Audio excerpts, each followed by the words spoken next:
Of. The master at work. And we're live! Hello! Welcome! Welcome to Self-Care Sunday. There's somebody hiding off camera right now. Surprise! Welcome. Thank you for being so patient on another exciting edition. Wow, we're up to episode 17. Special shout out to everyone who's here, and an extra special shout out to everyone who's watching after we're live. I know a lot of you, it's really late. It's like abnormally late stream at 9 p.m. Eastern Standard. So especially you folks in the UK, thank you for going and getting some sleep instead of staying up. And I feel really guilty right now if you waited up. So anyway, welcome.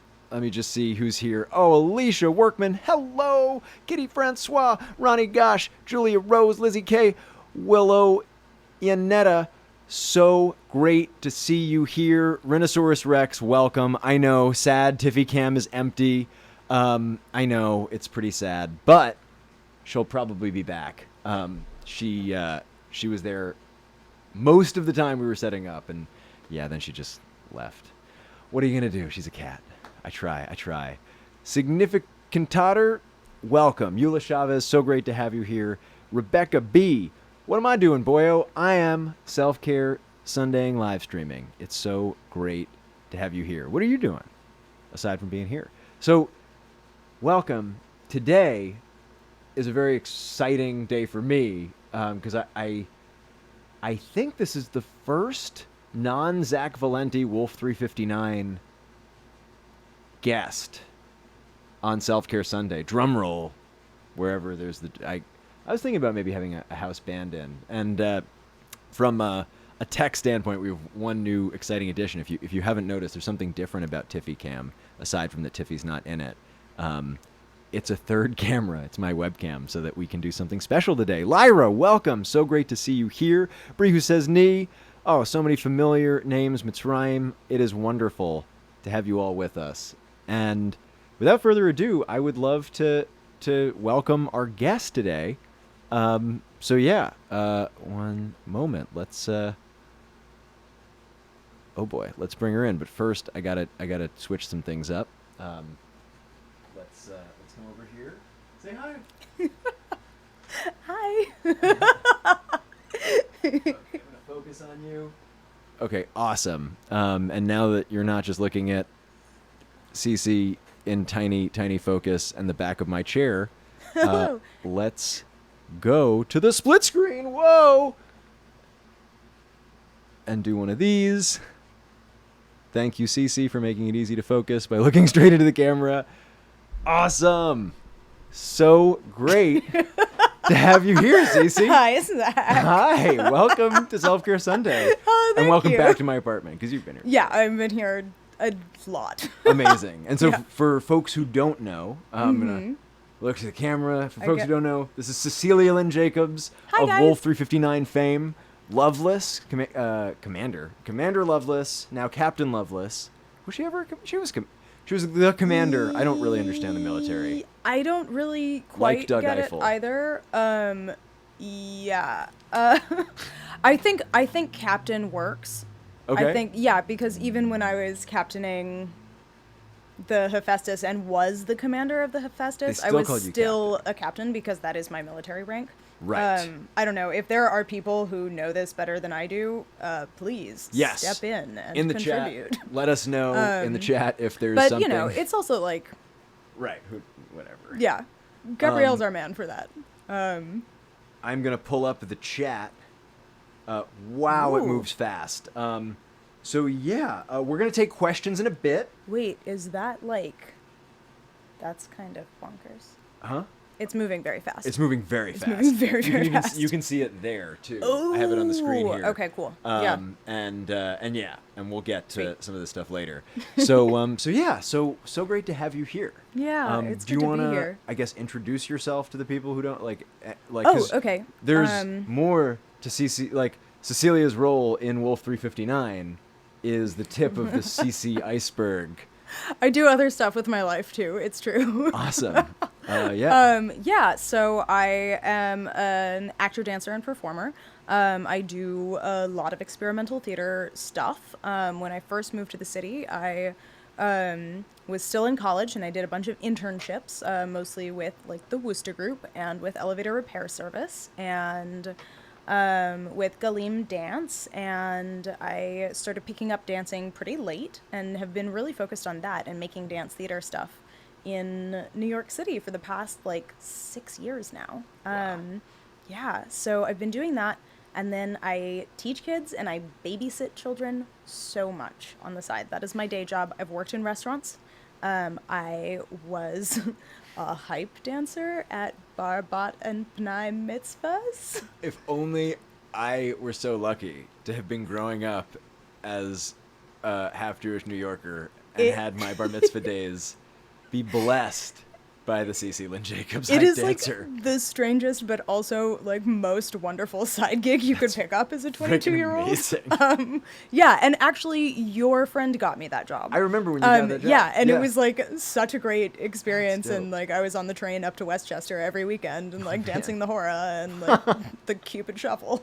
I have no idea what the Cupid Shuffle looks like. I To will the not. right, to the right, to the right, Oh, boy. to the right, to the left, to the left, to the left. Which also, by the way, that's like camera correct, but I habitually reverse my right and left. Apparently it has something to do with like being, like it's more common with left-handed people, which both you and I are. Right. But yes, so I totally went to my left when I said right, Nice. and then to my right And I bet when none I of said left. the boys Now you know. and girls corrected you. Cool. Yes. Yeah. So that's what I do. Yeah. I don't know. I have a keen interest in, kind of. I've been on a dance advocacy like young artist board for the past year. So I've been developing my interest and skill set in arts advocacy, in self-care around the performing artist industry, especially in the freelance world. It's not always super fun. Right. And just like building teams and building coalitions around that, building communication, seeing if we can get some more blog articles or places online where aspiring performers and active performers can come together and talk about, you know, all of the like nitty gritty things about being an artist. Right. Like your side jobs, an actual career if you want one, and making stuff at the same time, taking care of yourself. So it's really great to be here. Lot to balance. Yeah. And I think that that's like ultimately the big thing. Like I think what I called it on the name of the video that may change, that like went out with the tweet, was like dancing with panic, which is selfishly the thing that I feel like I've coined what I've been dealing with in the last like month or so, since like transitioning out of a part-time gig and then like landing a freelance client and then losing the freelance client and like being in this space of like, for the first time in my life, having a ton of overhead with this apartment. Cause like 3-bedroom with one other roommate in like, even in my neighborhood, which I moved here cause of the rent was like lower relatively, like it's still expensive, and like having no source of income for, albeit like all of like a couple days. Cause like luckily something came through, but it's like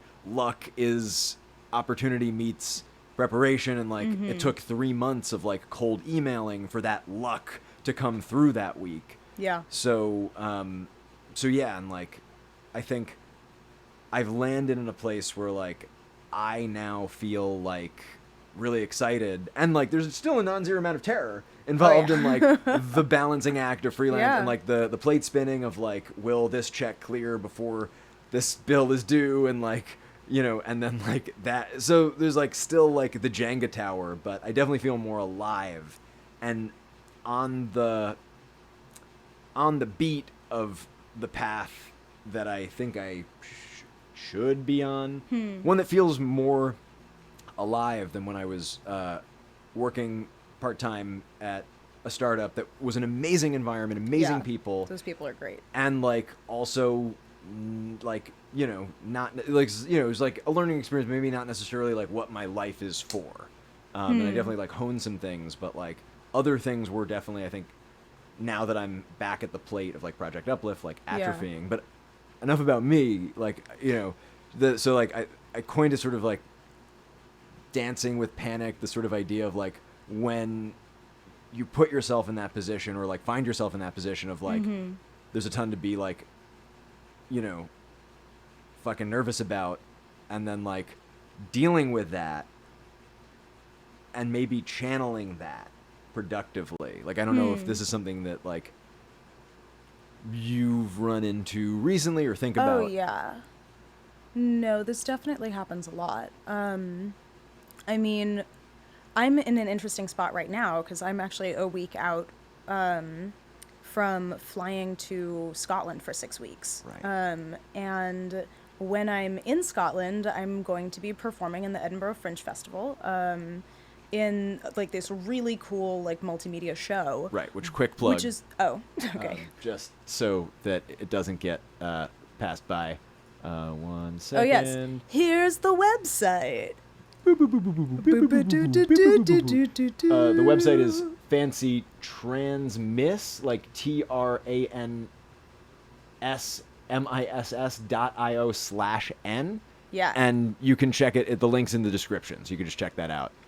But yeah, you can see the show at the Edinburgh Fringe Festival. Check out that link. Yeah. If you're in the area or can make yourself in the area, go do it because it's going to be amazing. It's a really cool project, and it actually has a research podcast that goes with it because it is about a team of scientists working on a first contact project. Right. So in writing this, the writing team actually ended up reaching out to like 20 different real life working scientists. So and I was like fortunate enough to be the narrator on this podcast and able to conduct interviews with all of these scientists. So evolutionary biologists, astrophysicists, astrobiologists, exoplanetologists, which is a thing. I didn't know that was a thing. It's a thing, What yes. did they do?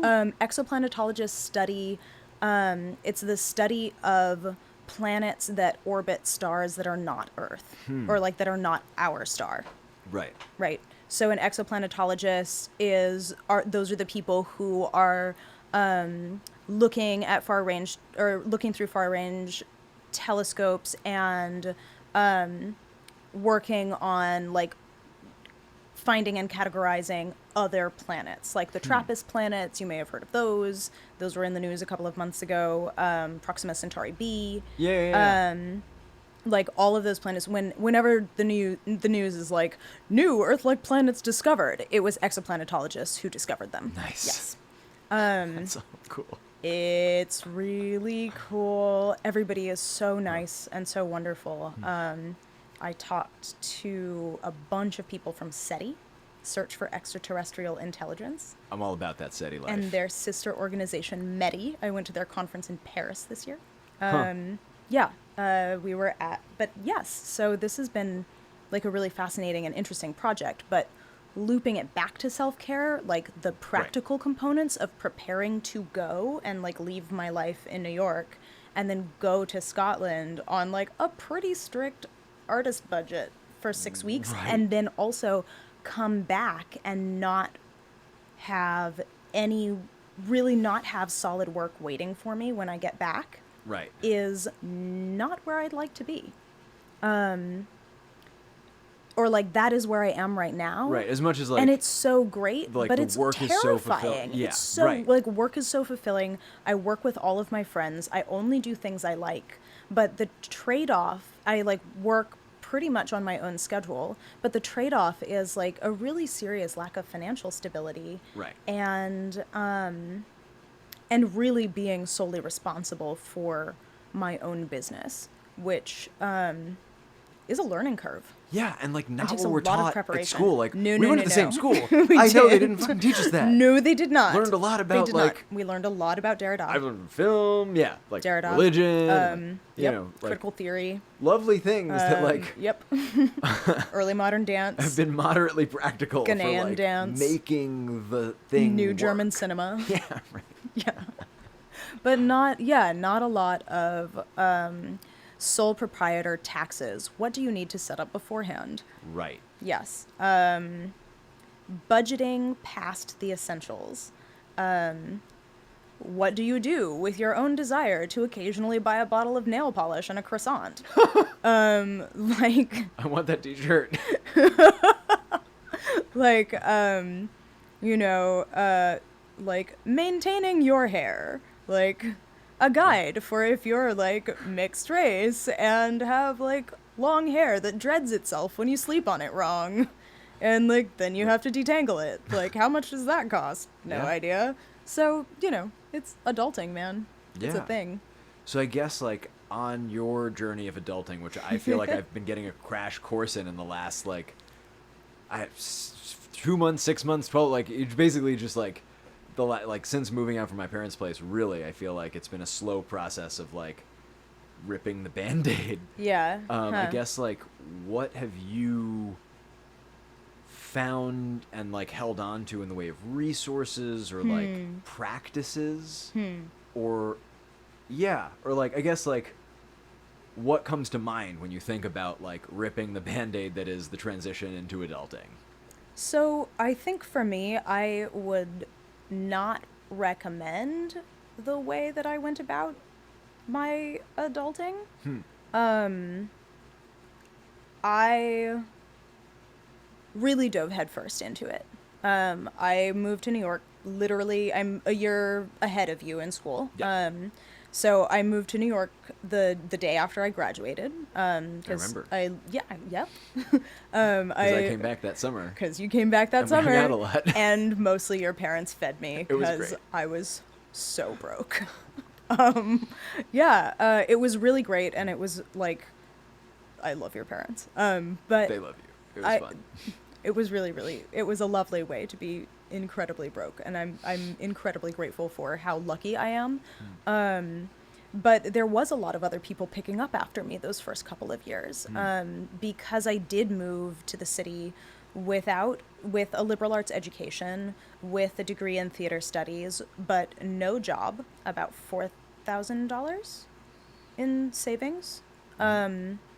And a place to live. And I was in Home Depot the day after I drove all of my stuff down, buying wood for shelves. And some guy came up to me and was like, I'm a contractor, but I also have a coffee shop. Would you like to be a barista? And I said yes. So that was my first job in the city. Wow. And it lasted for a month before the coffee shop folded. Oh my God. And they paid me like $7.50 an hour, and I think I made about $20 a day in tips. Wow. And the math does not work. Right. Yeah. I think what I have learned since then is to my partner, I was talking to my partner earlier today, and he said this so well, and he said, it is really worth building in a risk factor into your plan, like a plan for failure. And one of the things that I'm still learning how to do and still struggling with is how to factor in that, like, when you get a job, you might not be very good at it, and it might not work out. Right. Like, I was a terrible barista. I was so slow. Yeah. Like, it took a while to figure out what I was good at, and it's still taking a while for me to figure out what I'm good at aside from performing and hanging out with little kids. Right. Yeah, that's kind of where I am. I really don't feel like I have many answers, but for me, like, it's so important for me to take care of where, like, the people I'm hanging around, Right. and to take care of myself, to make sure that I have the things I need to keep myself sane and happy. And one of those things is, like, basic income. The starving artist thing is a really terrible myth. A cliche that's time to die. It's a cliche that's time to die. Yeah. I agree. I think the thing Yeah. that I've noticed working with everybody involved in Wolf is this sort of like assumed relationship to money that's like kind of what's the thing where you don't eat? Self-deprivation oriented? Anorexic. Ah. Like the way that I articulated it was like financially anorexic is Oh, like sort of what I've interesting. seen. Like where like especially There's a nobility in self-deprivation. and yeah, especially like in the writer's room, like when I see people getting approached for jobs, like there's sort of like a, you'll pay me nothing? That sounds great. And it's like, you know, you'll pay me like peanuts? Yeah. Like awesome. And it's like, wait a minute. Like, what if we like talk about like what their expectation for the budget is? And like, oftentimes it's more than like we'd be willing to do the work for, right? Like there's like Yeah. a mismatch between like if you're not getting paid for what you do and like you just, so that's like one thing that I'm like super advocating for as an artist and as somebody who's interested in like making the business part of it fun. One thing I just want to put a button on, Yeah. or like underline is like for folks who like tune in week to week. And for you, like, I'm Yeah, not yeah. expecting any answers. I think the thing that I find Oh, really useful cool. here is like mindset Good. and process. Yeah. Yeah. And like, I think that that's like as useful as answers because like any answer you find won't work all the time. Like if you Yeah. have a screwdriver when you like, you know, are doing one thing, it's not going to work when you need a hammer, you know? So it's like Yeah, one of those yeah. things where it's like, I really like just, you know, it's one of the things we were talking about before the show that I think is like really useful that I think is a mindset that you've adopted and I am a big advocate for in the arts world is this idea of like expanding your earning capacity and like looking at Yeah. activities that like empower you as an artist to charge more for what you do, even if it's not your Absolutely. art, even if it's Yeah. like the thing that you can do that's, you know, baristing or, you know, Yeah. like social Well, media. the other thing that that I'm still kind of getting a handle on, but like one of the things that's really important for me is learning that like I was, you know, like restaurant servers in New York get paid pretty well. Like Right. if you, in some places, if you land a good restaurant gig, you can very easily make yourself enough money to survive and do your thing by working 4 or 5 shifts a week. Yeah. In some places, not all places. Coffee shop jobs are a little different, but if you're serving in a restaurant and if you're bartending, that's the math does work out. What I found didn't work out for me is how physically demanding and emotionally and mentally taxing that job is. Working Right. 4 shifts a week, I was so exhausted that the 3 days that I was off, I slept. Right. And then, and while I was working, it wasn't like, and that's also just me, like I also happen like minute sequencing and short-term memory, moving quickly, those none of those are things that I'm naturally good at. Okay. So there are some people where serving comes really easily to them, or they built up experience while they were in high school, which is an intelligent thing to do. Right. Perhaps. But like who knows? Like But who knows to do that? Like there's I no, didn't. I yeah, had right. 7 years of costume design experience and like pattern drafting and like sewing, and I can make most things fiber oriented. Right. But yeah, so it ended up not being a good fit for me as a side gig, right? And I wish I'd had the tools to consider that a little bit more thoroughly, right? Like and I wish I'd had the foresight because a lot of my mentors at Wesleyan were like, I don't know if that's a good path for you. And I was just like, no, this is what you do. But, like there's so many people like every Yeah. performer that I know in New York either has served or bartended. Absolutely. And like now I'm starting to see people get into tutoring, get Yes. into, you know, certain kinds of au pairing, like doing Yeah. summer seasons and then trying to find something that's Yes. more flexible off season. Absolutely. But there's also a whole, what I didn't realize when I first moved here was that there's a whole class of creative people who have full-time or close to full-time jobs, and then are making their own thing by themselves and or with a group of people. One of my housemates right now works for a reality television production company, but is heavily involved with like a musical theater and improv group after hours. And so she's like writing a monthly musical and putting it up there. Wow. And maintaining a full-time job, which is its own kind of ridiculous amount of work. Right. But it provides her with the stability that she, was working in babysitting, and it provides her with the mental stimulation and the production skills to more easily make her own things later. Right. So she may not be able to take as much time off Right now, but it's an Right. investment. Right. And it magnifies her earning power and for the future and builds her skill set in a production thing so that she can make her own stuff. Even though it's like not always great right now, right? As So a it's like space what's nerd. going to pay off Right. long term. Exactly. As a space nerd growing up, I thought of like the rocket ship metaphor, I think is useful, Yeah. where it's like to get out of the atmosphere, it's a big booster and it sucks. And then you let it go once Yeah. you make it towards the Yeah. like stratosphere. And you let it coast. Yeah, Right. absolutely. Yeah, I think the other thing that comes to mind around like self-care and practices is especially with acting stuff. Yeah. Like what I've found is that I end up handed roles that I click with, and usually I click, like for me, I tend to click with things where they like speak to me somehow. So often I'll get cast in something that is like directly relevant to what I'm dealing with in a different part of my life that I Right. was like really hoping to not deal with. And then it becomes like sort of a and then surrogate it- therapy. And Yeah, like, and then it becomes this weird like huh. I love that. tandem exploration thing. So that is like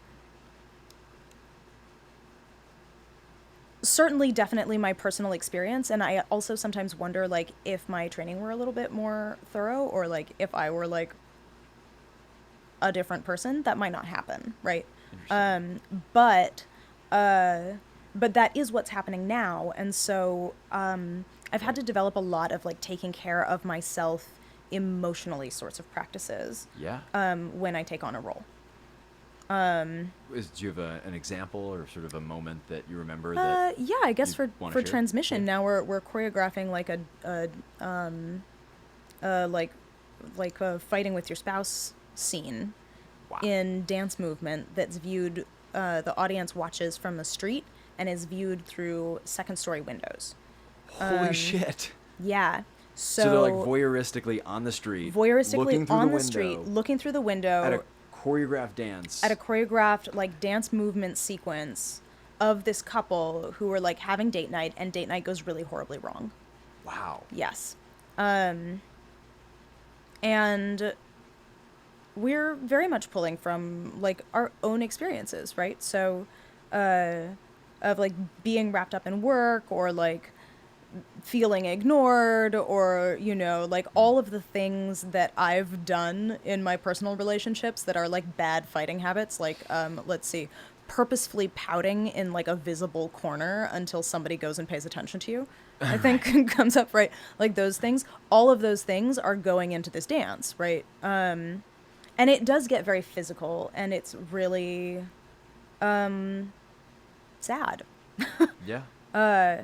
So being able to be present and not burn out on that for my scene partner and I to be able to take care of each other, we are developing a specific warm up around that so that we can like take care of ourselves beforehand. Right, We you're do not a just- lot of like just like really neutral, like like physical dance warm up, Like a contact little dance. a like probably not that much contact stuff, but Okay. just like really low key, like safe. Right. To Checking start in, out like with that physical basis checking of in. we are Yeah. partners in this art piece. Yes. Not jumping in the deep end of like we are enacting like Yeah. relationship violence upon each We other. ask permission Yeah. before we like touch each other pretty much every time That's we great. work together. while we're setting the movement, while we've been setting movement, we don't go into full emotional land every time.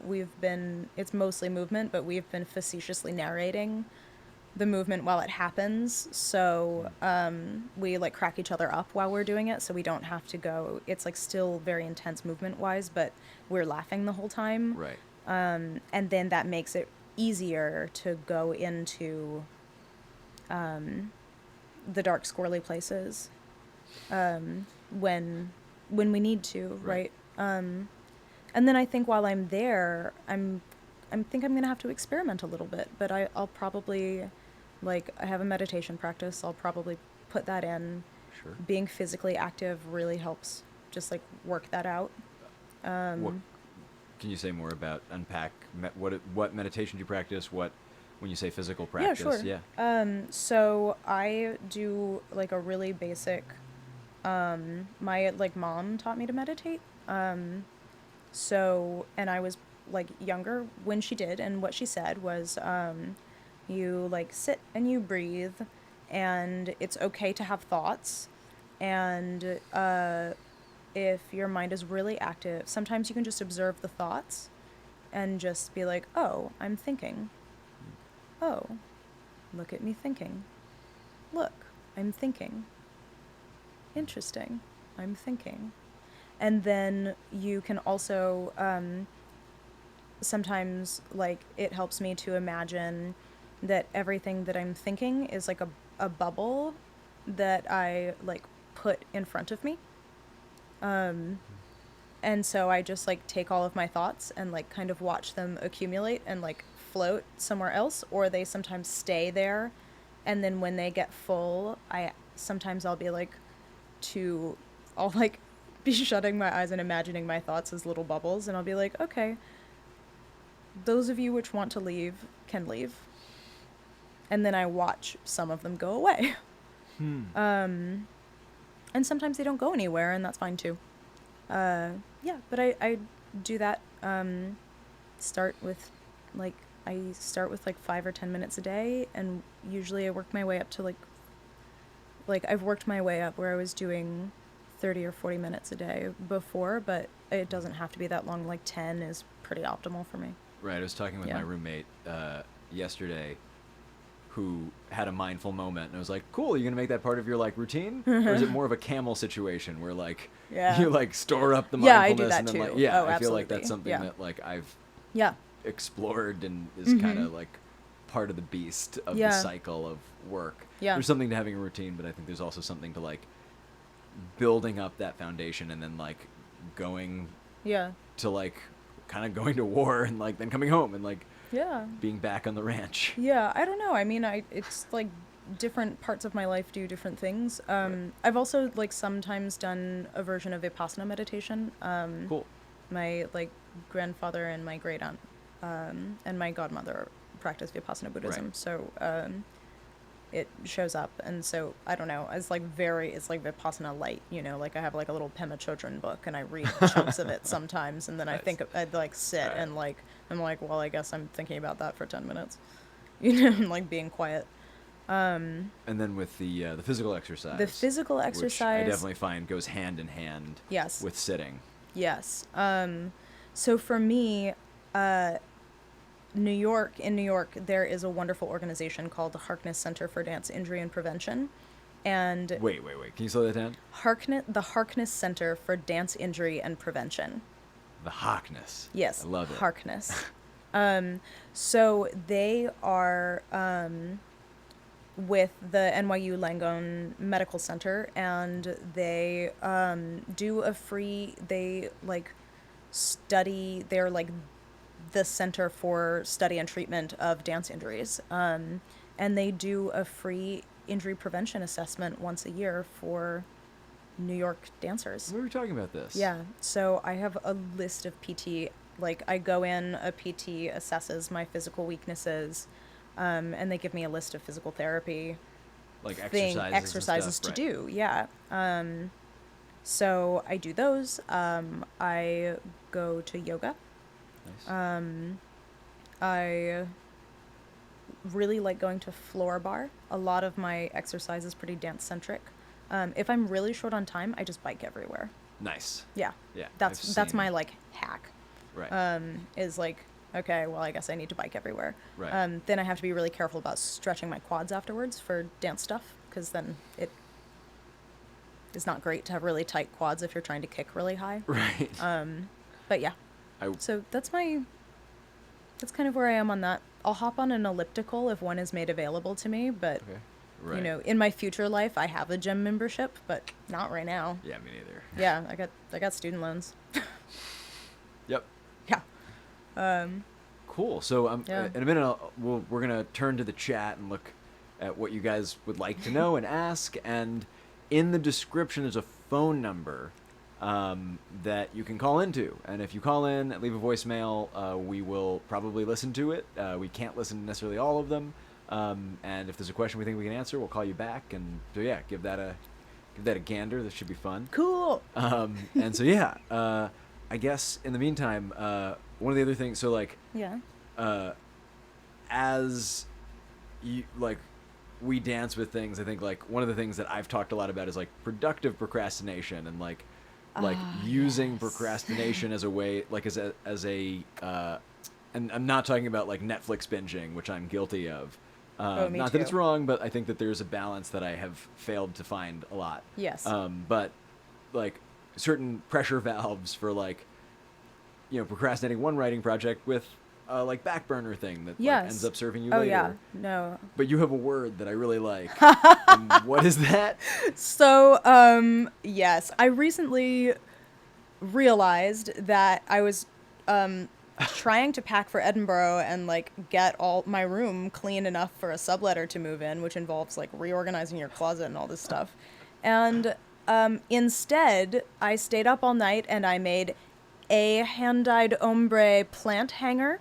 I made a sea salt scalp scrub infused with rosemary for my head. Which sounds lovely. I made cold brew hibiscus.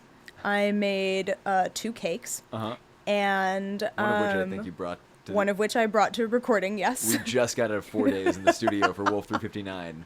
It was a great cake and a great way to celebrate Thank one of you. the last like 3 recording sessions. Yeah, I know. I'm really sad about that. It's gonna be It's weird. real. Yeah. But, yeah, yeah. so that's what I did instead of packing for Edinburgh, and I looked at all of the things that I'd made and realized that I had been procrastinating. One more time. Procrastinating? Where you obsessively craft instead of doing the things you need to do. If I need to clean my room, I've probably designed a sweater. If I need to, like, invoice everybody, I've probably cleaned my room. Procrastination. Procrastination. Future kudos to whoever among you beats us or anybody else to getting that on Urban Dictionary. Oh my God. Because that belongs on Urban Oh, Dictionary. thank you.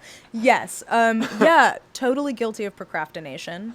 And would you consider procrastination? So there was an interesting article on Femsplain that I feel like I talk about a lot, Okay. where I forget the author. She's amazing.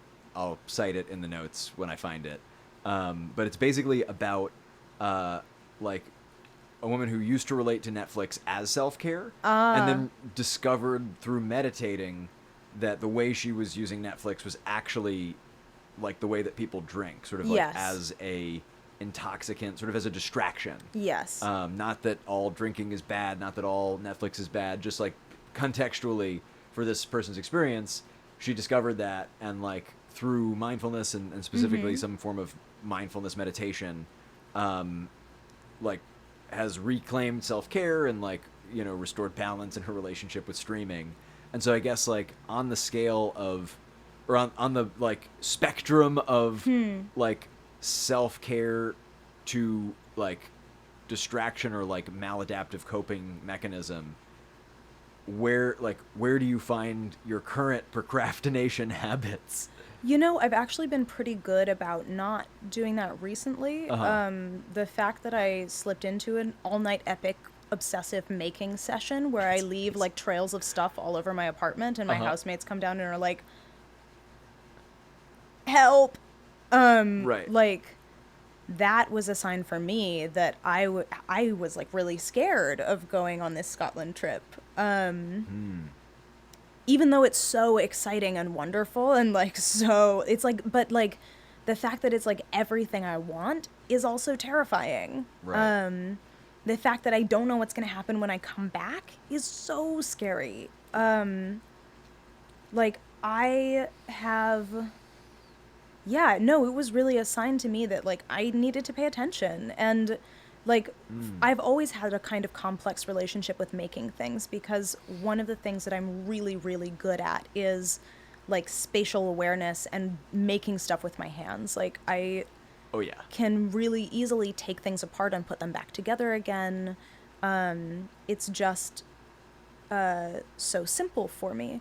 But one of the things, like, I learned how to knit when I was in 6th grade, and all of my friends got really obsessed with Foursquare, and we'd all play the same Foursquare game, and the lines would be super long, and it was like it was like a, 6th grade way to like microcosm your social skill building and play this ball game. But I didn't know how to. I am so bad at ball sports, and I couldn't do it well.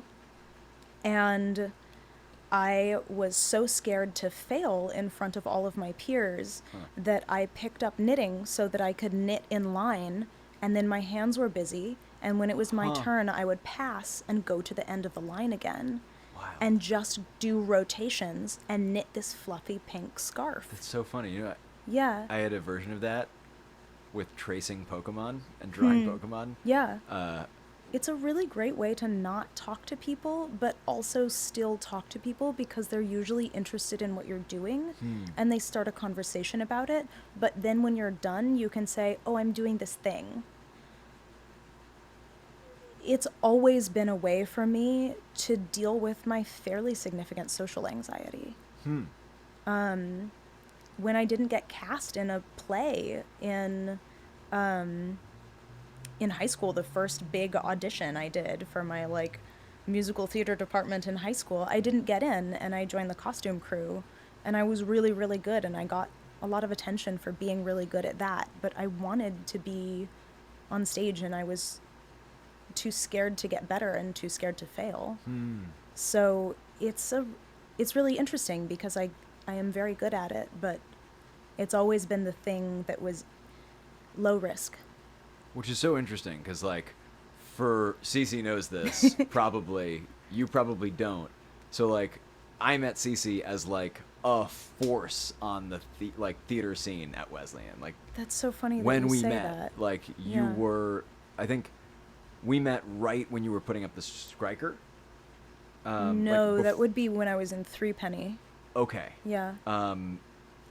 We lived in the same dorm, Yeah. and so like my relationship to you was like like basically like admiring you from a distance, as like I got to know you vicariously through Sam Long for a while, our mutual friend, Oh, who what a sweet man. I don't think he's been on this show. I'm gonna have him play some music. He was featured on Focus.af, the podcast, if you listen to that. I played one of his songs, and him and his band Honey and the Sting was featured on our recent Loveless Administration special. They're so great. With Spoke. Yeah. If you listen to that. So yeah, and like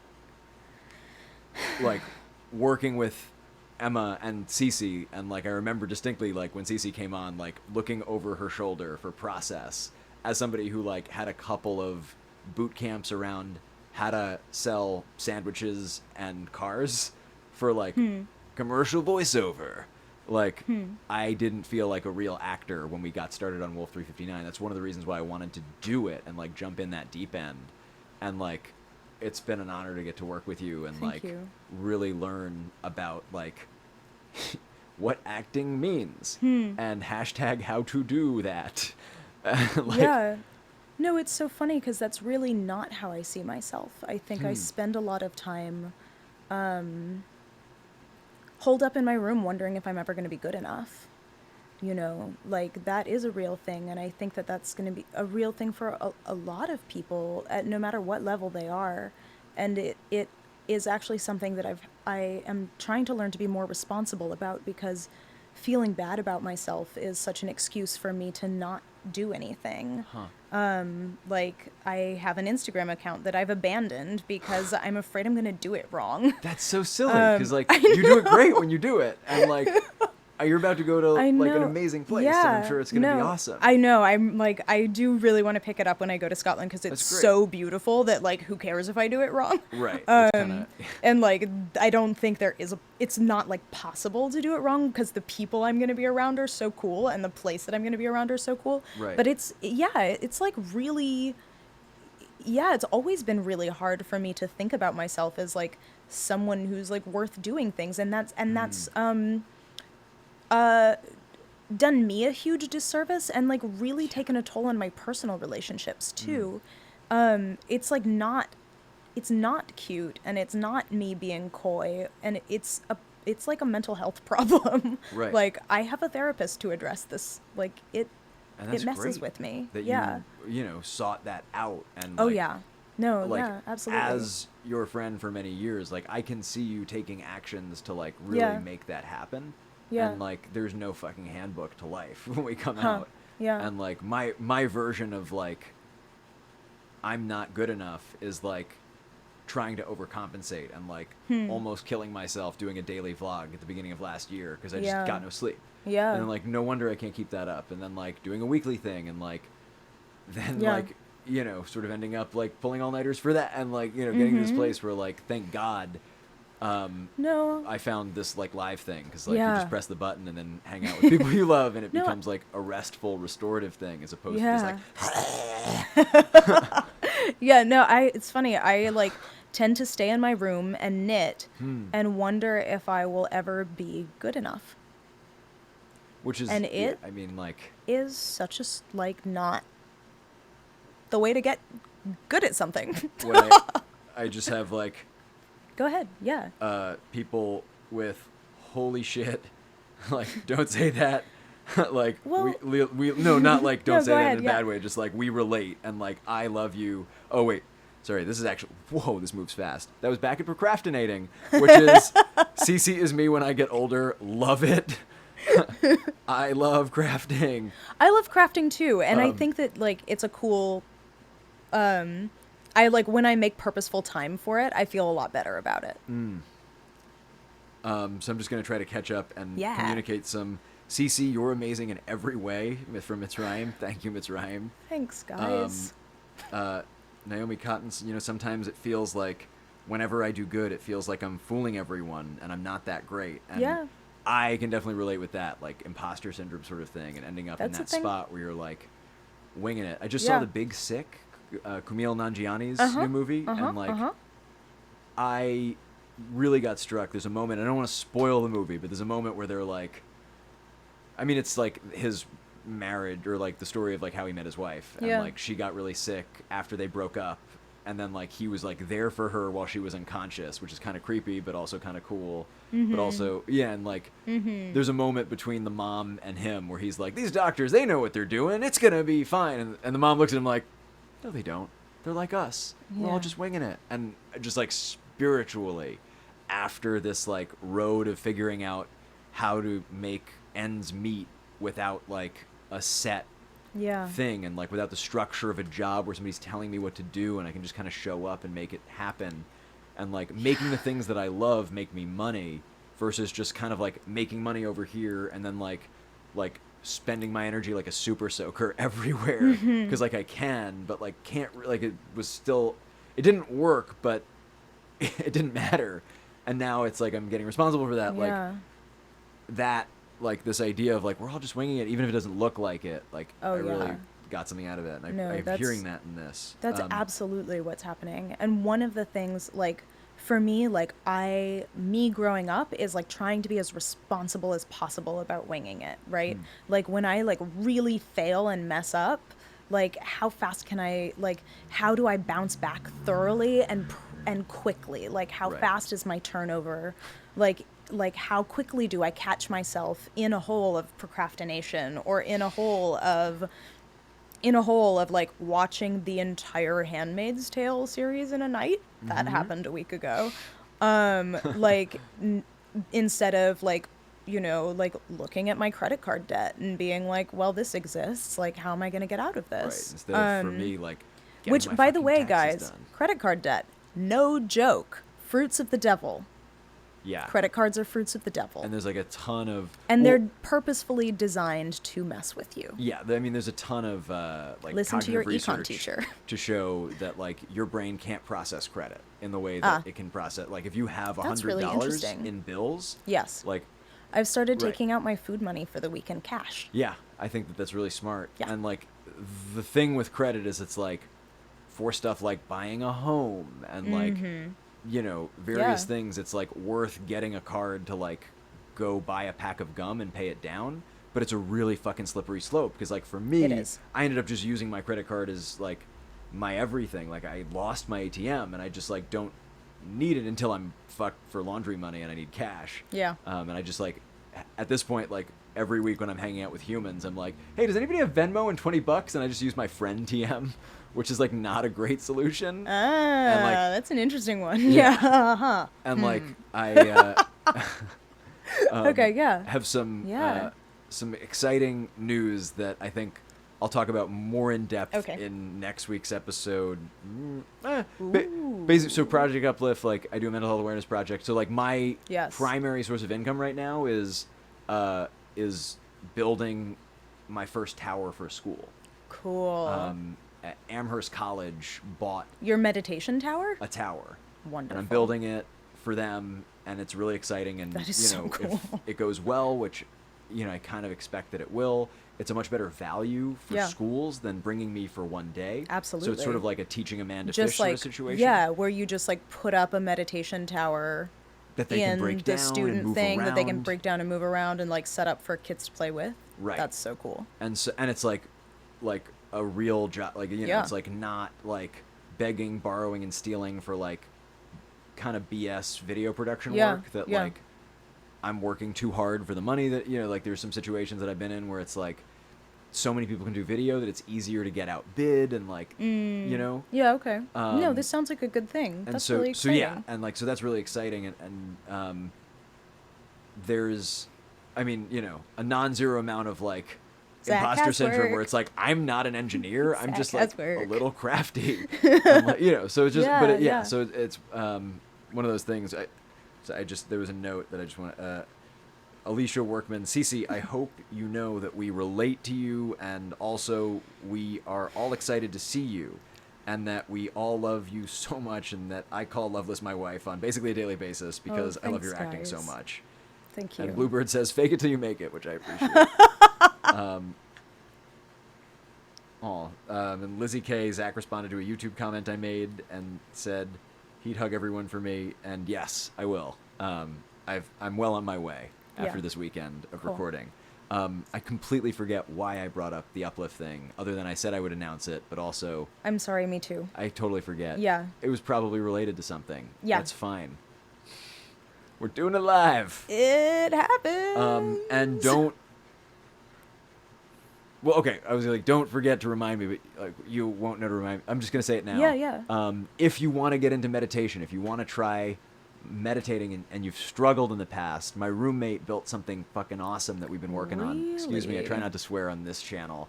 I do it on the podcast a lot because it's called focus.af as F for a reason, because kind of announcing the explicitness. But it's fine. We swear here sometimes. It's chill. Language is contextual. Anyway, point being, my roommate struggled to meditate, so he built a thing called Breath, which we now call Ooh. calm.af. Cool. And so you can go to app.com.af to check it out. Oh, that's really cool. I'm gonna look at and, that. My yeah. free trial of Headspace expired, so I need more guided meditation So great. material. It uses a basic like cognitive behavioral therapy model, and I'm just gonna pull it up really quick on the screen here, so you can check it out.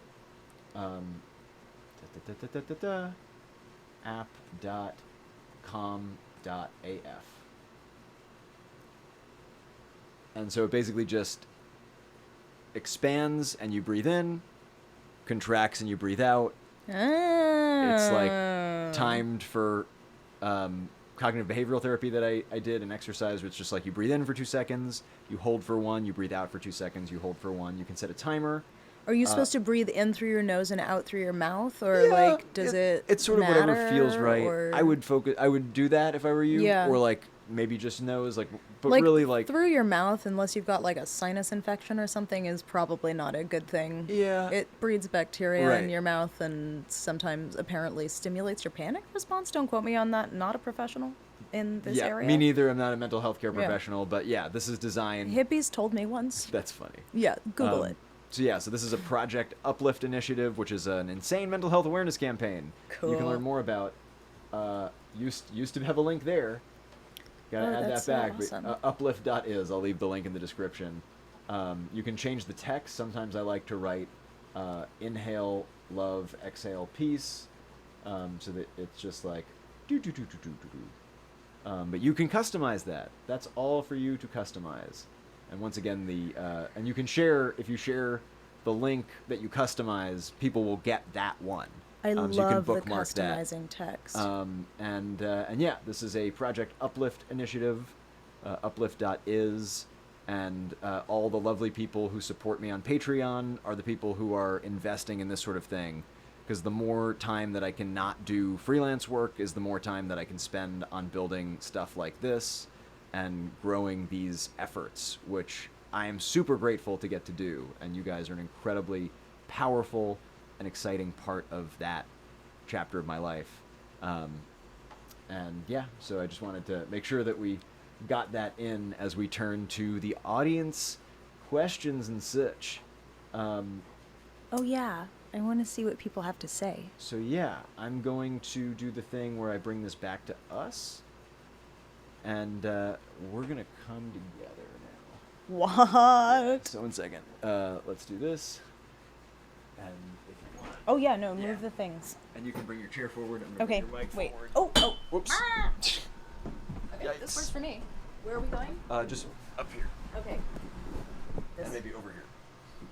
This. Yeah, that's perfect. Okay, cool.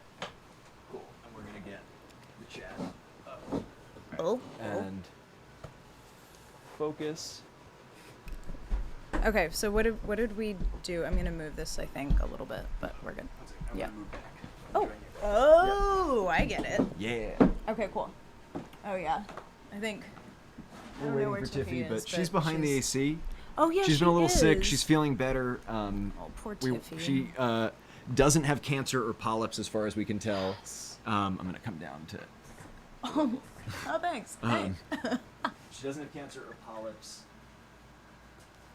She has chronic rhinitis, which is pretty gross, but also fine and Is something that we can like deal cat with. loogies? Yes, it is cat loogies. That is Yes. exactly what she has. How did I know what that was?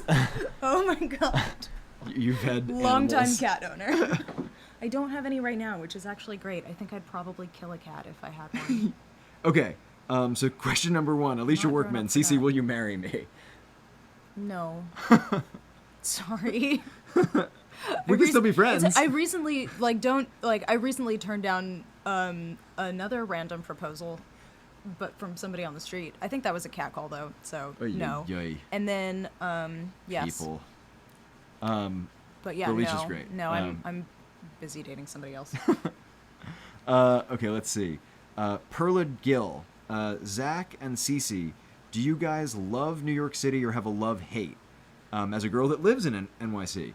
Hello, fellow New Hi. Yorker. Great to have you here. Hi, neighbor. How do you feel about it? I grew up here, so I have a lot of feelings and does. thoughts about this. Yeah. I really like it. I do really like it. I think like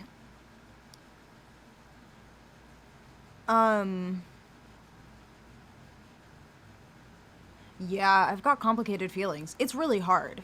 It's really really hard to live here. It's really hard to live here like without the family network, right? Like my entire family is in California. I have a great aunt in Maine, And I think one of my cousins is going to school in Virginia. But that's yeah. I have a couple of cousins around. I don't see them that much. They're very busy. But like, yeah, no, I don't have the extended family network that I grew up with is 3,000 miles away. And being far away from that is really hard. In the city itself, I think for me, like the people that I have, the network that I have is solid enough that I'm like, or like I've built it up so that I've really been starting to enjoy living in the city for the first time. But the first like 3 years were really crappy. Right. They were really, really challenging. And you know, because when they were super challenging, you were living with your folks and I'd turn up and spend the night on your couch. Yeah. And remember. like, yeah.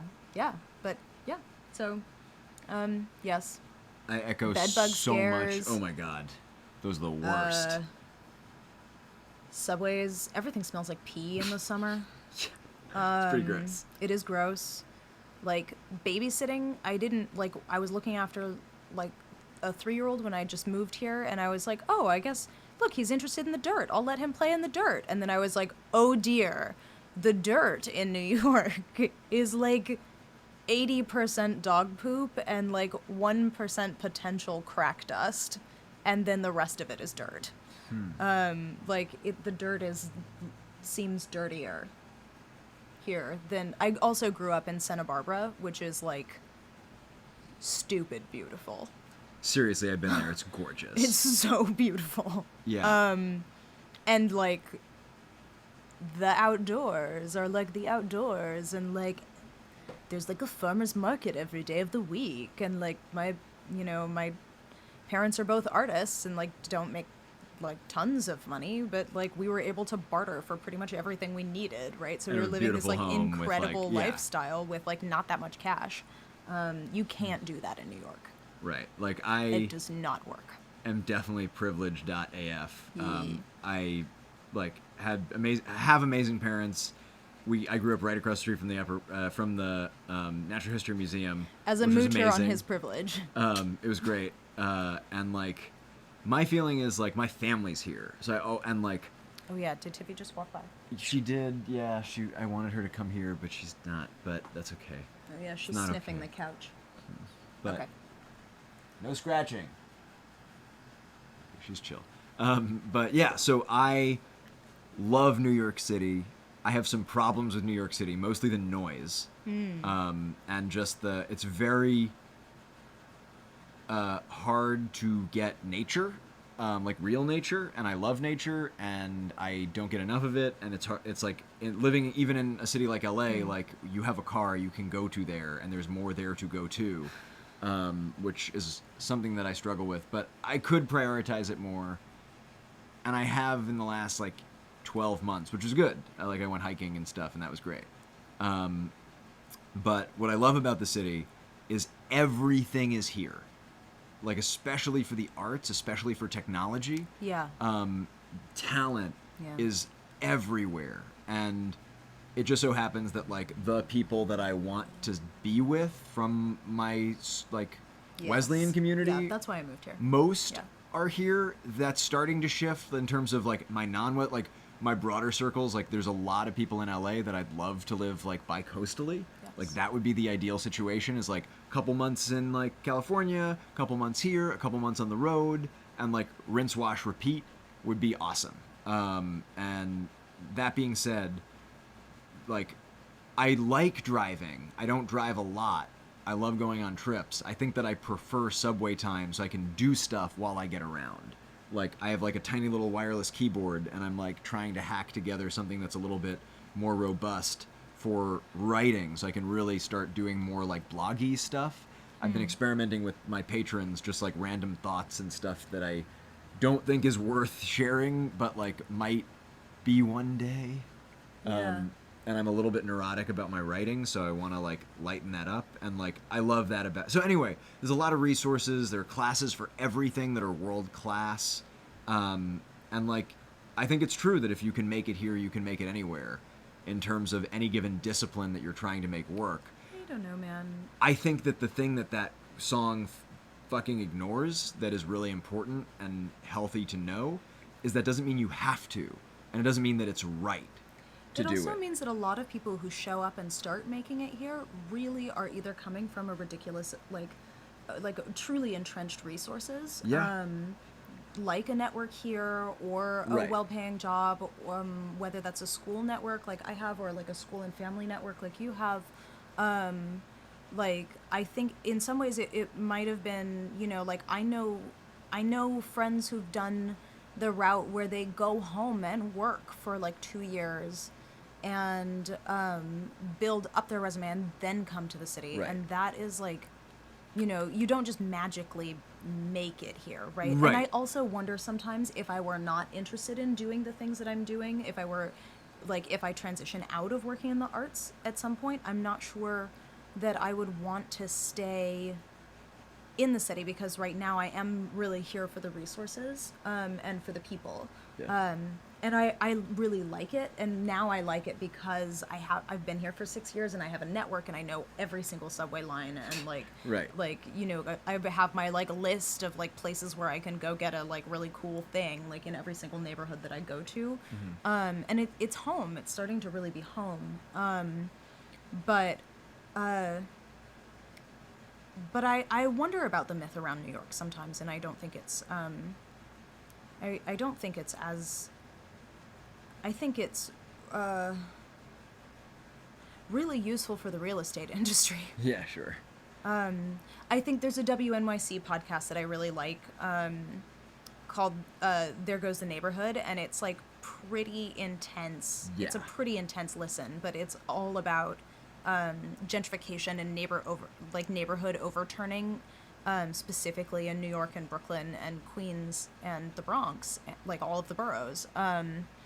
And that's real too. That is something that I experience as a displacer of color. Me as somebody who Yeah. is part of gentrification in neighborhoods. Yes. And a woman as an of color. outsider and a woman of color. Wow. Moving to the city and friends with a lot of white people. Yeah. And I've friends with a never lot of like considered that, white yeah. wealthy people. Like I moved to the neighborhood that I was in before anybody that I knew lived there, and then a bunch of my friends followed me. You know, like it's a thing that I don't know what to do with. And I think right now, I think that the more it becomes a part of the everyday lexicon of living in the city, the more people are aware of it, the better we have to the better possibilities we have to build solutions Yeah. into that, because it's, you know, yeah, it can be a really brutal place. To dovetail that, Mitzrayim asks for Zach and Cece, do you guys think it's important to have main characters of color and different gender identities in stories? Which I think is particularly relevant because of the Doctor Who news today. And Really? yeah, I haven't heard we about are this. in I was reviewing my budget for Scotland. some large number of decades of Doctor Who in the history of that property. Yeah. First female Doctor. Huh. Oh, Today it was announced. It's interesting. pretty Okay. exciting. Yeah.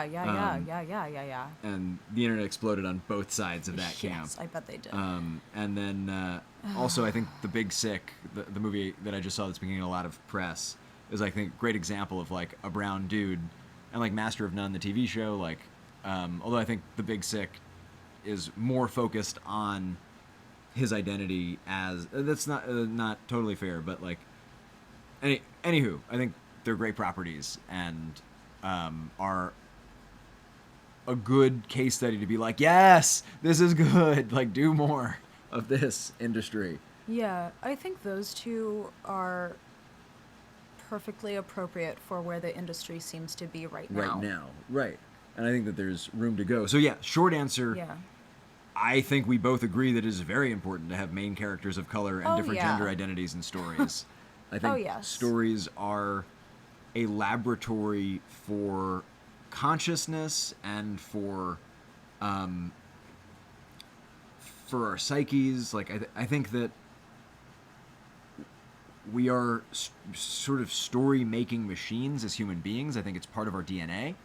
And to not have that representation is to deny sort of an aspect of our humanity in a very important part of what the arena of being human, if that makes sense. I think having stories in mainstream media be told from a specific perspective is bad for everyone. Can you say that one more time? I got caught up in the chat. Having stories that are told from a specific perspective and just that perspective Right. is always bad for everyone. Yes, like There a homogenous... there aren't any winners. Sorry, Yeah. Sorry to interrupt. Like,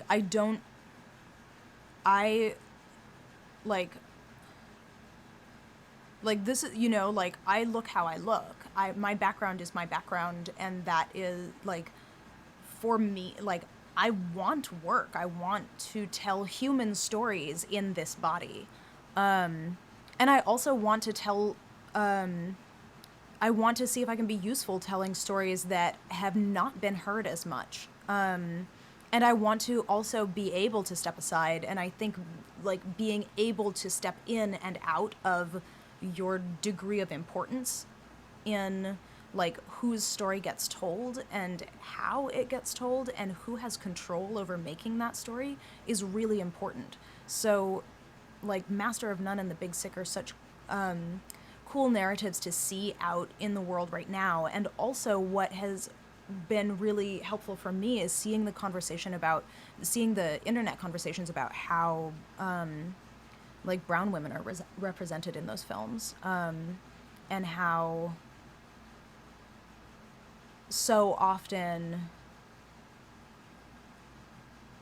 having a person or like maybe having a person of color having a normal experience on a screen is only acceptable if they're surrounded by white people still. And I think we're in a really interesting place and at a really interesting time. I think that the stories that we have about people of different colors in our society, it has been a loss for everyone. I think that's I think where you're I am on absolutely that. right. Yeah, and And I also don't think that, like, I am also, like, I'm an actor and a performer and a person. My opinions are fully fallible. I catch myself constantly thinking in ways that are not always great for the whole, right? Like like my view can always be broadened and expanded on, right? Like me too. I don't have, like, I don't think either, like neither of us have, like, epic insights The answer on this. TM. Like, there are people who make this their entire field of study. Right. There are people who I know who have personal experience that is, like, different and valuable in this area, right? Like, it's just my perspective. Mm-hmm. And yeah, people are freaking left out in the cold a lot on narratives. All kinds of people. I think if we can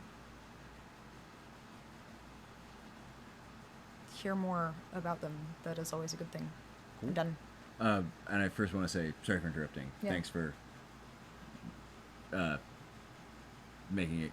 Yeah, anyway. Yeah. Yeah, sorry about that. And I think the two things that I brought up are, like, both male-centric things that I just saw recently, top of mind. And, like, I also think I read recently, like, and one of my friends works on Issa Rae's show, Insecure, which, like, didn't get a nod for something.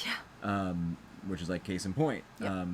And, like, speaking from #white male privilege, like, I do come from that like optimism place of like shows like Insecure and Atlanta give me hope that like one, like holy shit, like those shows, and like two, that like I don't know, like I think as the world continues to move online and power structures continue to decentralize, I think that a lot of the bullshit that we just sort of acknowledged and are sort of like grappling with around media has opportunities to transform. It doesn't mean it will, but I think that platforms like Patreon provide a democratization, like basically like as it becomes less expensive to make shit and as deciders are less and less like, I'm not saying it's the answer, but No, keep going, yeah. I'm hopeful. And I think that like speaking to you guys in the audience, like you have a tremendous amount of power asking questions like that and spending your money on properties that like, I made it a point to like go the fuck out and like buy me some Atlanta because I couldn't see it anywhere else, and was like, I'm not gonna fucking pirate that. Like, this is great. I want to show these networks that like this is worth my dollars. And like same with Dear White People, best thing I bought on iTunes in the last couple of months. Like such a great property. So anywho, yeah.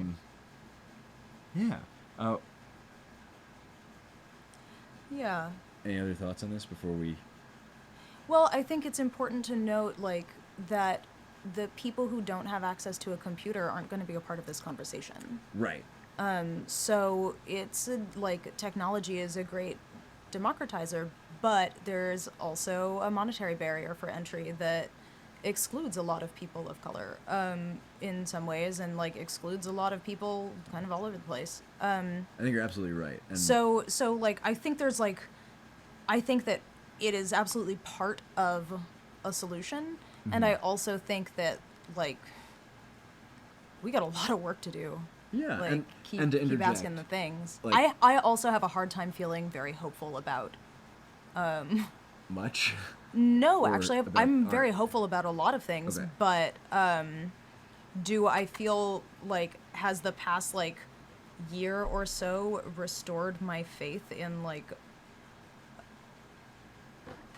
America's like lack of bias? Like, Oh not hell really. no!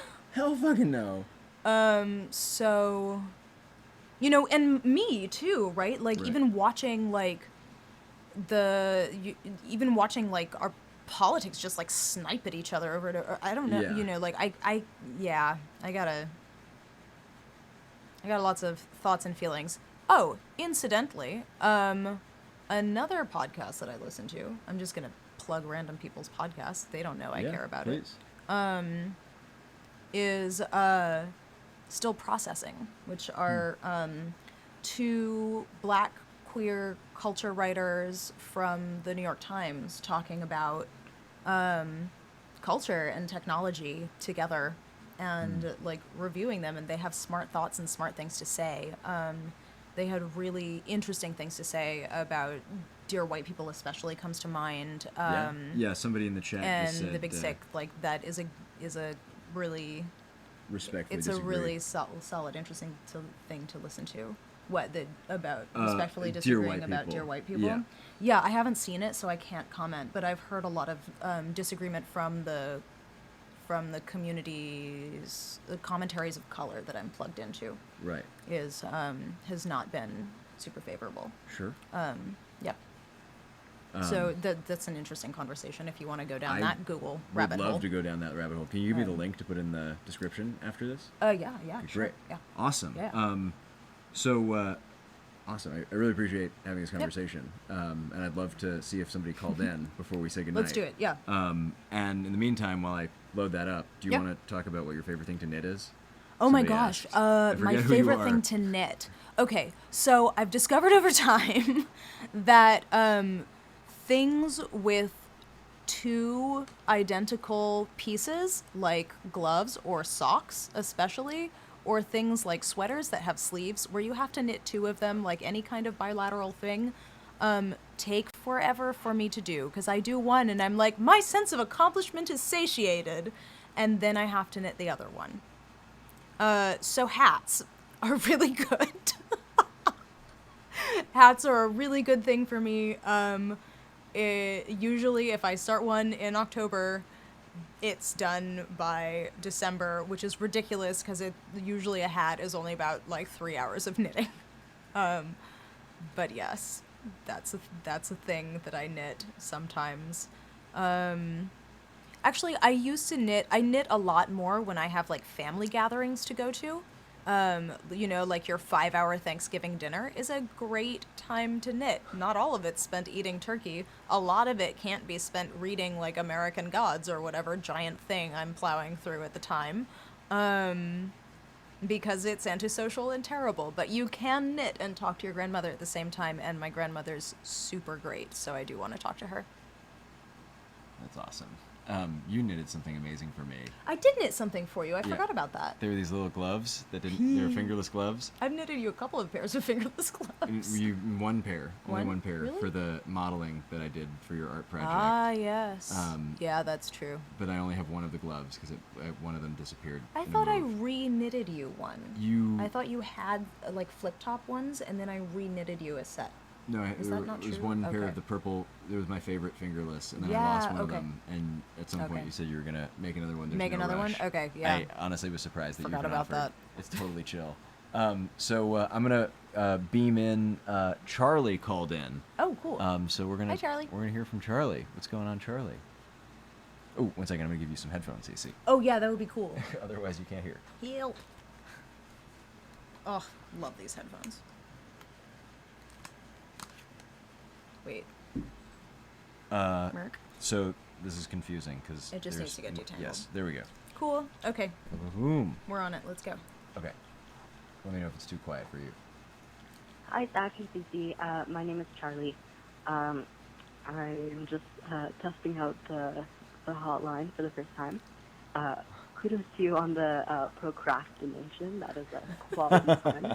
I wanted to ask for both Zach and Cece, because I know you both are very physically active and get a lot of kind of like personal mental health benefit from that in your lives.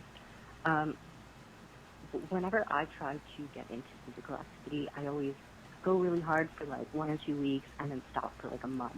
And that keeps happening, and I keep trying different things. I've tried like biking, yoga, running, dance, and I just keep getting bored of them or frustrated with them, or I don't know. One, do you ever go through these cycles of caring for yourself and doing like a bunch of self-care and then not doing any? And do you have any tips for how to help get me out of this cycle of on and off? Thank you. Have a good night. Oh my God! Cool. So first of all, thank you so much for calling in. Wait 1 second. Let's call it. Okay. Call them, and you said they. Your pronouns in the chat, and please everybody model Charlie and correct me and tell me, because I want to know. Oh God, don't die on me now, mouse. It looks like it's dead. I have another mouse. What? That other mouse is dead too. Wait. Okay, 1 second. Where do your device? There we go. Oh, here we go. Okay. Whew. That was scary. Okay, Charlie. We're going to call you. Make a call. And call. Connect.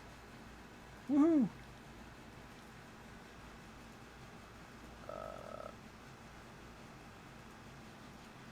Wait. Settings. Oh, it's Tiffy. Yeah, Tiffy's here. Hi, Tiffy babe. joined in Tiffy Cam. I can't see her because she's on the other side of you. Yeah. Okay, I think we're ringing. I don't know. Ooh.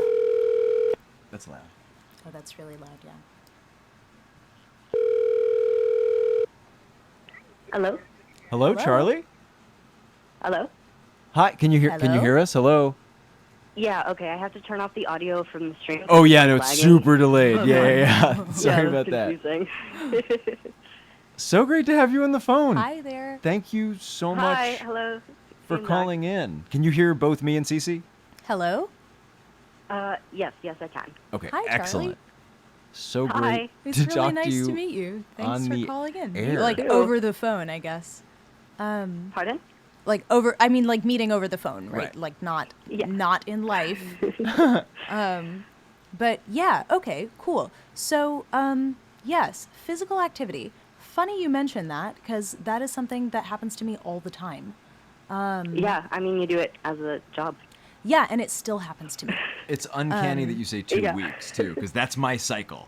Like Yeah. exactly. Oh, interesting. Yeah. Mhm. So, And it's not just with physical activity, but that's something I specifically struggle with. Like, I Right. never liked sports as a kid. Like, I hate playing, like, team sports, competitive Yep. sports.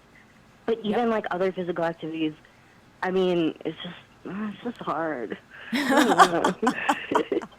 so You know? yeah, no, I can get myself out of like basically the best thing that I have found is to like remove, for me at least, is to like remove as many barriers to entry as possible. And for me, I think Sorry, like you cut off for a oh, second. just remove like as many like ways to get out of it as possible, right? Like I don't actually always pick a physical activity because I like it. I pick it because it's close to where I am every day.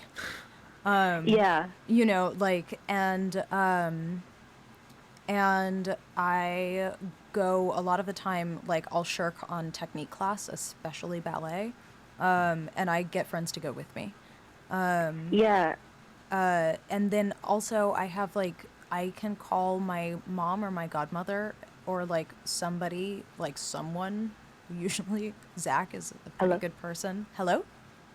Sorry, it's cutting off a bit. Oh no. sorry, Okay, I don't know what No, it's okay. that is, but I'm a bit long distance. I'm up in Canada. oh hi. Oh, cool. Oh cool. Yeah. Yeah. So yeah, I think like Yeah, making yeah, it easy as possible. pretty much. Like and honestly, it's the first 6 weeks that are really hard. Yeah, If I can keep myself No, I- going for 6 weeks, it gets a lot easier for the next like 3 months, and then usually I'll fall off of it again. And like once I get past the first couple of weeks, then I start getting to know my like cycles of interest and disinterest, and I can plan to get support around the time that I know things are gonna get weird, right? yeah. And But it is constantly yes, a I think problem. that's really true. It is It's like what? it's constantly a problem for It me. is. Like Yeah, and you just like as far as I can tell, like it's constantly a problem for everyone, and the best thing you can do is just like not let the fact that it's constantly a problem be a problem. Right? yeah. Like you Yeah, just have there's to one like of my you're like, favorite- "Oh, whoops, it like I failed again. Like let's do it again." Like That's Cece. I need that right now. I don't know. I mean like So- I have such a hard time telling myself that, but yeah. Hello? Sorry, telling yourself what? It is cutting Oh. off a bit. I'm so sorry. No, it's fine. Telling myself, like, I have a heart. It's so easy for me to tell you, like, Be kind to be yourself. kind to yourself. Like, when you find yourself Hello? stopping, hello? Yeah. Oh, no. I'm so sorry. I'm so Like- I'm sorry Yeah, that no, this like, isn't take it- working. No, Oh, like, no, I don't know. It might be on my end. But I have yeah, no taking idea. your own advice. Like, but yeah, no, it's What? really hard to take your own advice. Like, that, like, it's easy. And, like, for me, it's so, this, like, telling you helps me, right? Like, or, like, Right. feeling like I've supported someone is helpful to me, right? Like I'm probably Yeah. gonna go to dance tomorrow.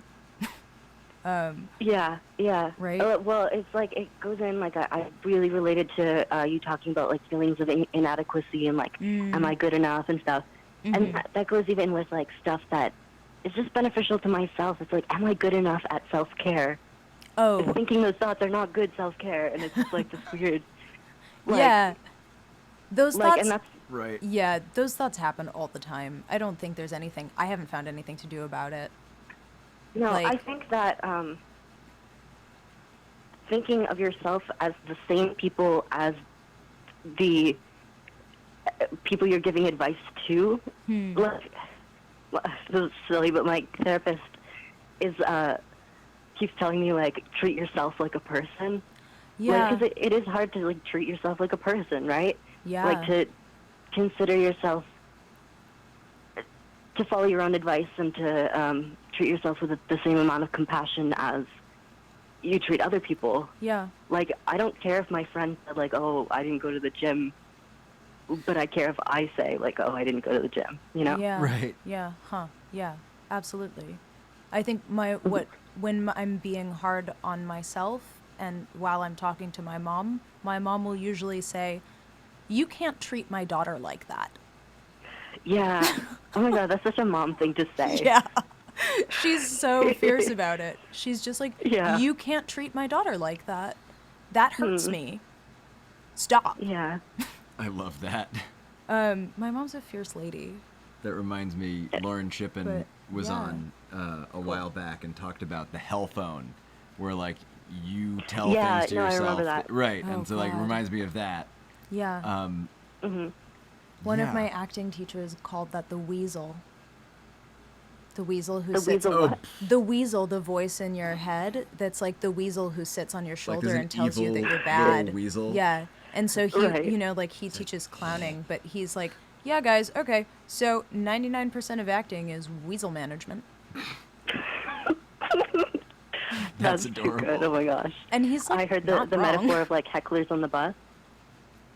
Yes. Can you hear me? Yep. Yeah. Like annoying people, like, yelling at the back of the bus, and you're the bus driver, but your thoughts are also the hecklers. Yeah. And it's like managing Yeah. hecklers and continuing to drive your bus of doing life, Yeah. you know? Absolutely. Yeah. Yeah. I don't know. Yeah, Was thank you. that helpful? Do you have other questions or It was. insights or And- things? No, it was very helpful, and it was very good Cool. to talk to you. I Good to I talk don't to you mean too. to No, do your life. yeah, I don't mean to, get all mushy and stuff, but, like, I started listening to Wolf 359 in a really bad place. Like, I was almost hospitalized for, like, mental health stuff. So, I don't know, sitting here and, like, talking to you guys about, like, your struggles and insecurities and, like, own stuff with mental health, like, really, really means a lot to me. Like, thank you Good. so much for taking the time and, like, giving advice to people and, like, Yeah. just being honest and, yeah. Thank you for saying that, because I started doing Wolf 359 in not a great place either. And playing that character and letting that person, like, into me and get into my head has, like, been a wonderful thing for me. I'm glad. And this is, and also, like I do, like, this is also, like, it's so good to hear you say that, because this is why I do what I do. Because, Oh, no, it is, like, this is why I well, bother. you're doing a good job. Thank you. Yeah, thanks for calling in. Yeah. you guys. Thank Take you care. for Oh, calling thank you me. so much. Yeah. I'm gonna cry. Oh, Okay. yeah, me too. No happy tears. That's good. We can have a moment. Yeah. Cool. Yeah. No. Also, Yeah. say hi to Tiffy for me. I Give her- will. give her a He's good pet. so cute. Charlie says Yeah. hi, No. Tiffy. Take care of yourself and, like, You too. yeah. Help. Yeah. Thanks for helping us take. Like, thanks for helping us take care of ourselves too. Yeah. Oh my god. All right. Okay. Good night. I love you, Charlie. Thank you Yeah. for calling in. I love you Cece. too. Yeah. You guys are. Oh, this have is a great amazing. night. Yeah. You too. Bye bye. Bye. Bye. Well, I guess I'm waving to the screen and I'm, like, not going Okay. anywhere. No, you hang up But, first. like, no, you hang up. No, you hang up first. No, you hang up. How do we hang up? I have to press a button in a window that is very, very lost. Yeah, where did it go? Oh, I was there trying it to is. fix reception things, There but it it's all is. Google Hangout. Oh, well, until next time, Charlie. And I have some thoughts and some resources that I'll talk about on Tuesday on Tiffy Time. Cool. That I think might be useful for like habit stuff. But yeah, I think that Cece, that was amazing. Cool. I love you guys. Talk to you soon. Bye bye. Bye. Bye. Wow. I think we have time for That like was amazing. that was fucking incredible, and I really love people. I really do too. Thanks, Charlie. Cool. I kind Okay. of want to call one more person, even though it's super late It's and it was so gonna be an late. hour. It's like 11. Okay. Yeah. Should we? No, Should we say goodnight, or should we try to? Okay. If you help me record these things that I need to record for a transmission podcast you got it. afterwards, You got then it. we totally can. Game of Thrones can wait until next week. I forgot about Game of Thrones. Yeah, it's fine. Oh my goodness. It's not important. This is more important. Cool. So we have somebody. The transcript is colorful. I think it thought you that you cursed, and you definitely didn't. And you want to talk about? I don't know who you are because it didn't transcribe your name. But anywho, let's see. Okay. Let's Hey, find. so hi, it's Alicia, and I just Oh, wanted to see Alicia. if you guys were going to talk about the fear of missing out. It's something I've been struggling a lot with lately, like seeing other people do cool things or just hang out with friends and stuff, and wanting to put myself out there and do that, but also being scared that I'm missing out at something every time I'm not on there, and just I wonder if you'll have any advice for that. So yeah, bye. We're calling. Let's see how it goes.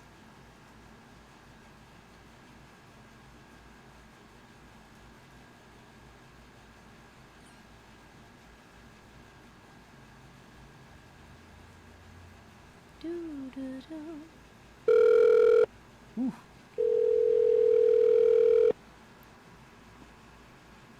Hello?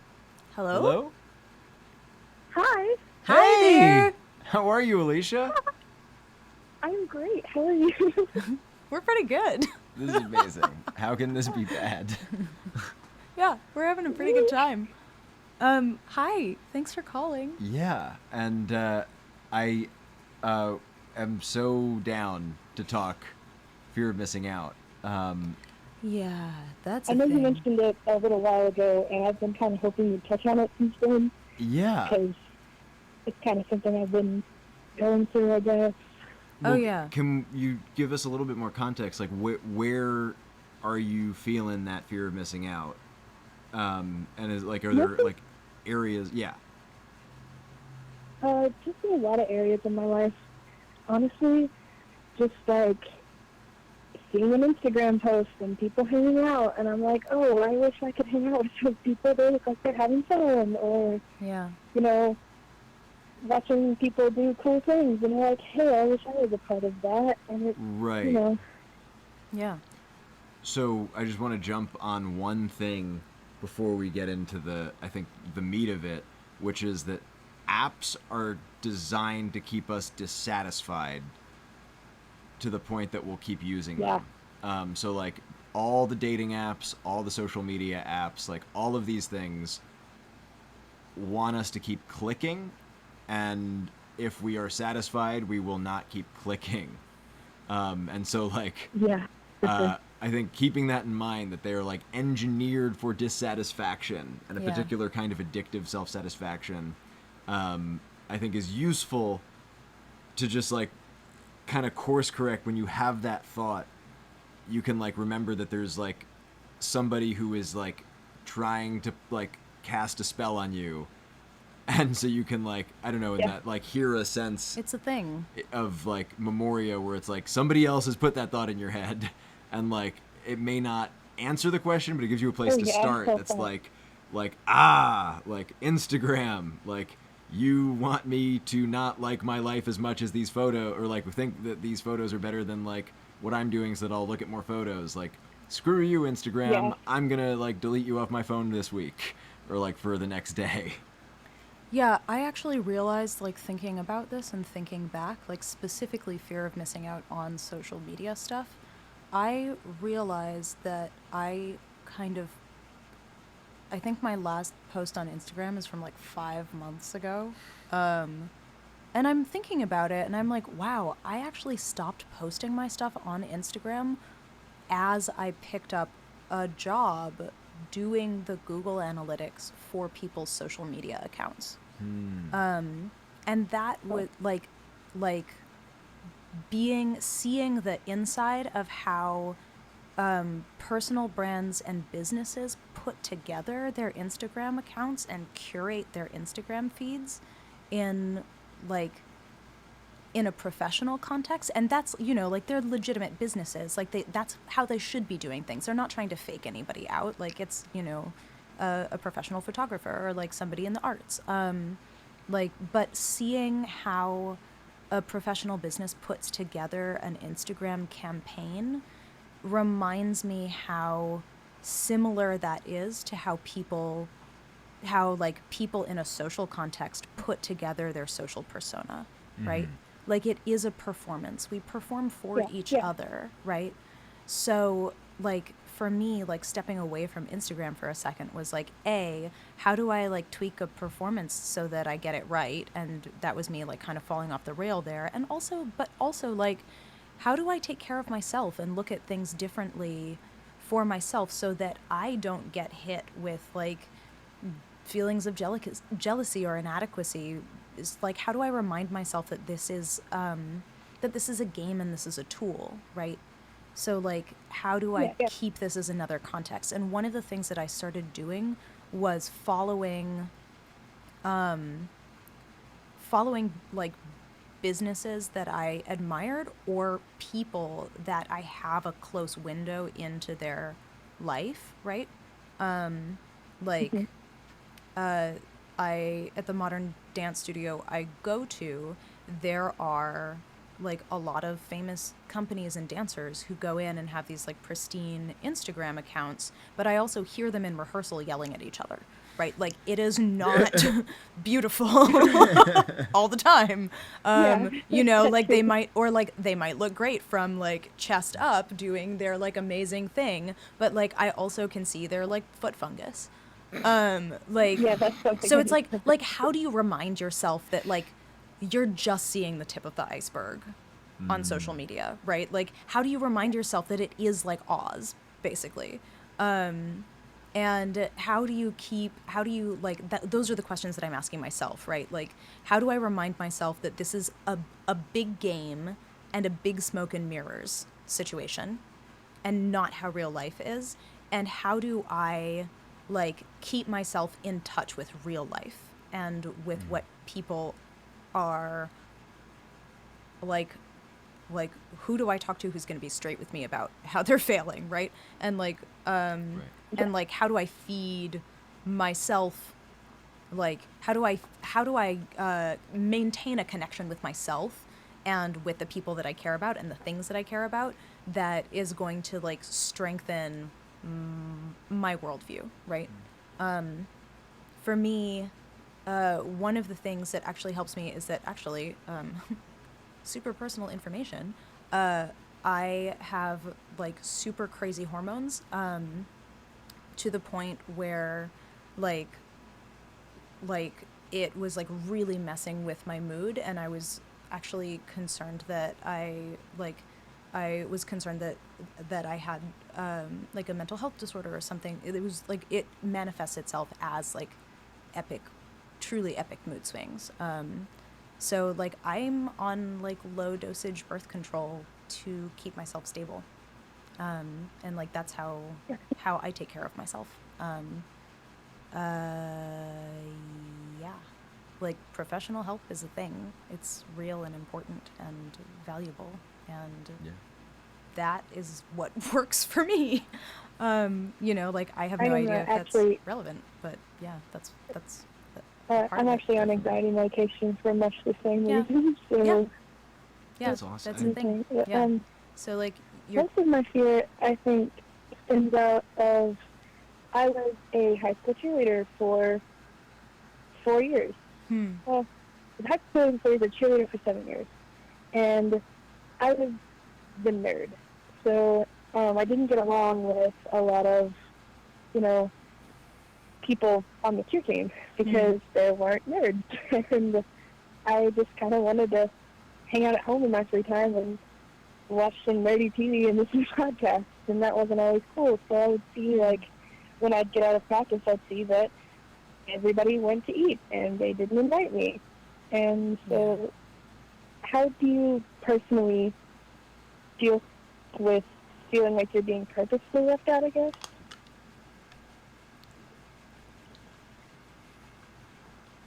Oh, thank you. Dealing with feeling purposely left out. I think one thing is like to like define your tribe, and if you're getting purposely left out from people that you know, I don't know, like have like I definitely have had that feeling, and I think how I've dealt with it over the years, and it took me years to get to this, and I'm like not a master of it by any means.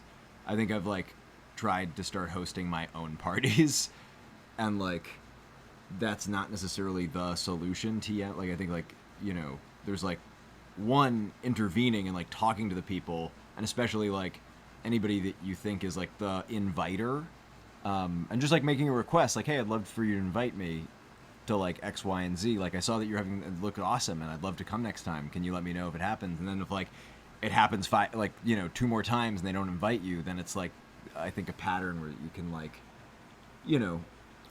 I think in a high school setting it's especially hard because you know, like one of the relief of not being in school for me is that when I make those requests, I don't have to see the person again the next day. Yeah. That's Yeah. I had a little trouble hearing That's the question. I missed the high school part.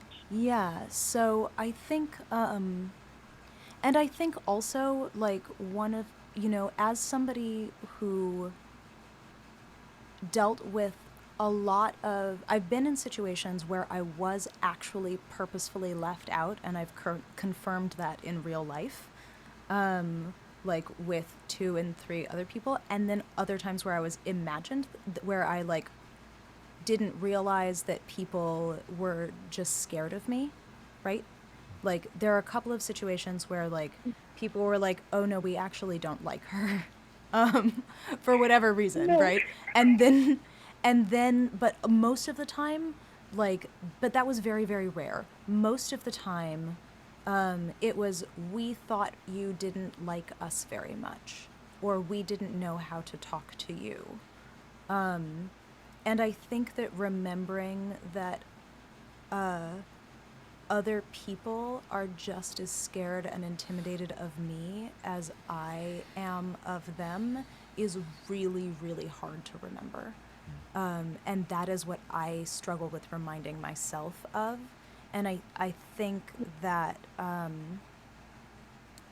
like, that keeping that in mind when you go to approach people in social situations can be really helpful. Like, and that doesn't mean that they're going to show it either, right? And that doesn't mean you're going to know for certain either. But since you're probably never gonna like a lot of those cases, you just might not ever know what's really going on there. Sometimes it helps to just pick the thing that's most helpful to think happened for your own sanity, right? Like, you know, you pick the thing that works and know that you could be wrong, right? Like if I'm drawing a conclusion about somebody else's situation, there's always going to be a pretty wide margin of error there because I'm not them. But yeah, I don't know. Okay, so I guess story time. Is that okay? Do you want to talk more? Please. Okay, cool. So story time. I was in high school. I was not a cheerleader at all. I was inexperienced. I had a couple of friends who were on it. It was an experience for them too, yeah. But yeah, I mean, I was in this super hyper competitive, like, magical singing choir, and it was really great. In some ways, and like also really terrifying in a lot of other ways. And what I actually started doing was I started hosting what I kind of weirdly called goddess nights, because I was in hippie Santa Barbara and it worked.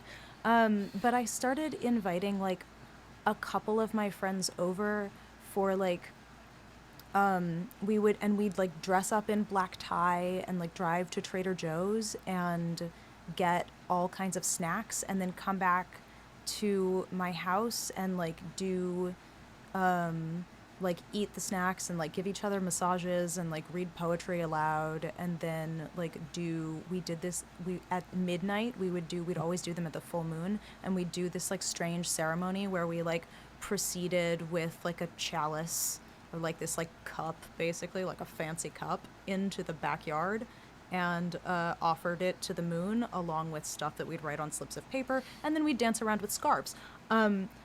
And it That started, sounds like the best. it was super fun, but it was so cool because it was regular. It started with like 3 other people that I cared about. It it used all of the things that like my social persona was using anyway, in a way that like other people could kind of easily participate in, right? Like I was like a freak in high school because like I was like coming from this like extra hippie background, and like like my like I don't know, homeopathy and all of the things. Like I knew about stuff that my points of reference were so far off. I like grew up without TV. I'd like not seen anything, so like all of the icebreakers like just did not work for me because I didn't know what people were talking about. So I just took the things, but I took the things that were made it hard for other people to talk to me, and I didn't think about it like this at the time. I was like, oh help, and like my mom and my sister basically like dragged me into it. But yeah, I started hosting things on my own turf, in my own territory where I felt comfortable, and sharing the things that people didn't really know what to do with, just because I hadn't been exposed to them. And like my friends loved it. And eventually it grew to be like 12 people. And eventually all the guys, it was also exclusively like ladies, because it was before the like gender is a continuum conversation was really happening at all. So, and then so like that wasn't even a part of our conversation, and I wish it had been, but it wasn't, and it's not going to feature in the story. So then all of the guys in the choir got really jealous and started hosting God nights, because like we wouldn't let them come, and then we started having parties together, and it ended up kind of working out better, right? Yeah. But I think just like hosting a thing that is fun, that you like, and like making sure that you've got like a couple of core people who you know are going to show up, can be really helpful. And having the first couple of them be like time limited or with specific activities to do, is also helpful. Like that kind of thing. Yeah. I love it. Yeah. Yeah. I'm actually taking notes here. You can't see me. Oh my God. Yeah. Oh, actually, I met, I like broke the ice with my current partner's friends by like doing some quick Googling and then like watching the NBA finals, which I previously did not know how to care about. And after a quick Google and an announcement that I did not know how to care about this, but if you would please instruct me on how to care about it, I can sort of care about it for a while. And we had a really good time, right? but I think it also, like, yeah, high school's rough and junior high is rough because, like, everybody's really great, but nobody has a lot of, like, everybody's kind of like, or at least for me, right? Like, nobody has that much firsthand experience at, like, being good at meeting other people. And so not that many people know how to take care of each other, like, in a way that truly works for them yet. So it can be really hard. I am starting college in the fall, so making Cool. friends there is the thing that I need to do. Oh, yeah. And No, just say hi to Yeah. everyone. I'd like to have good friends. Yeah. And it's also so much work to make friends in a new setting. And it sucks. It, like, and actually it, like, is so much work to make friends as an adult too, because people get so busy. But yeah, you just, like, it's just kind of grunt work at first, and you just have to get out there and, like, say hi to everyone and, like, smile, and you can like ask people around, ask adults that you trust, or like people that you trust, or that, I guess maybe not the internet, but, like, get Yeah, a list I- of ice-breaking questions, right? Or, like, things to ask about, or, like, ways to look for ice-breaking questions, and vet it by people that you trust, and then, like, take, like, those, like, 3 or 4 things with you to, like, cling on. I don't know. I like being prepared. But just, yeah, you just gotta get out and do it, and play around, and take care of yourself afterwards too, because it can be really, really tiring to meet a bunch of new people. So, Yeah, like, introvert. yeah. The best thing that I did in college in my freshman year was because I was really shy in high school, Yeah. and I had a breakthrough in college because nobody knows who you are, so, like, whatever. I brought name tags, and I just wore name tags every day of my freshman orientation week because Yeah. people would, like, not remember anybody's names. They felt, like, awkward being like, we hung out and talked last night, but, like, people felt comfortable coming back up to me because they wouldn't have to ask what my name was. Yeah. I took it off when people started calling me name tag guy, and then that died out. So Zach stuck, Yeah. which was critical. But you also set up speakers in your room with your housemate and, like, played music. And some people got annoyed, and you were that music guy who played music with his housemate. But it meant that a lot of people would, like, come say hi and talk. Right? And in my senior year, I modeled another friend of mine who did a weekly potluck, and that was the best thing that we did in terms of, like, it was open to anybody, so, like, there was nobody who wasn't invited, and like, people started inviting people, so there was a point where we just, like, just made sure that we had enough food for, like, some people, and, like, it was a great way to, like, I feel like the fear of missing out, of, like, not being invited to things dies down a little bit when, like, like Cece said, like, it's sort of like your space and it's on your terms. Because, like, I can't do, like, certain kinds of parties. Like, I just feel really awkward. And, like, I can do them, but, like, it doesn't go well. Yeah. Standing around and talking parties, I kind of hate. Well, and it's like... Me, personally. Right, but, like, there was a non-zero amount of standing around and talking at the potlucks that I was doing, but it was, like, in a room that I was comfortable with, like, a core group that, like, I find that I'm, like, I can be like tofu, where I, like, absorb the flavor of the people that are around me. And so, like, when I'm around Cece at a party, I'm more fun than when I'm, like, at a party that I don't know anybody at. Oh my gosh, I didn't Right? know you thought that about me. Yeah, absolutely. Oh man, I can't believe I ever told you that before. Yeah. And so, like, I think like that you so that's much. what's cool about, like, when you host your own events, you can stack the deck to, like, be more the person that you kind of want to be in that way. And, like, so yeah, so that's, like, tactically some things. One thing that I just want to, like, transmit to you from a phone call that I had with the friend that I copied the potluck thing from, my friend Miles Bouquet, who I'll be talking about more and more. Yay.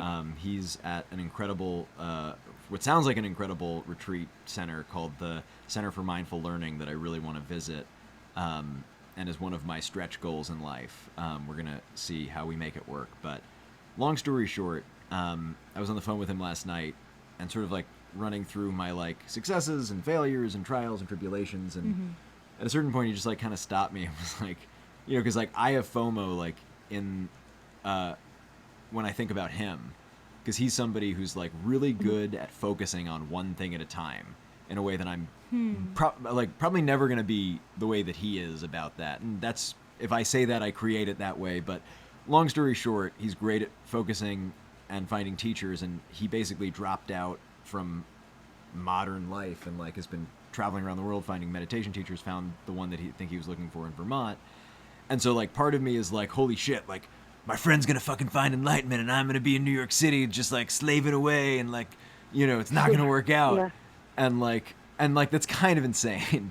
And I think speaks to like my growth and development, like where I have opportunities to sort of like that I'm still in this kind of competition mindset.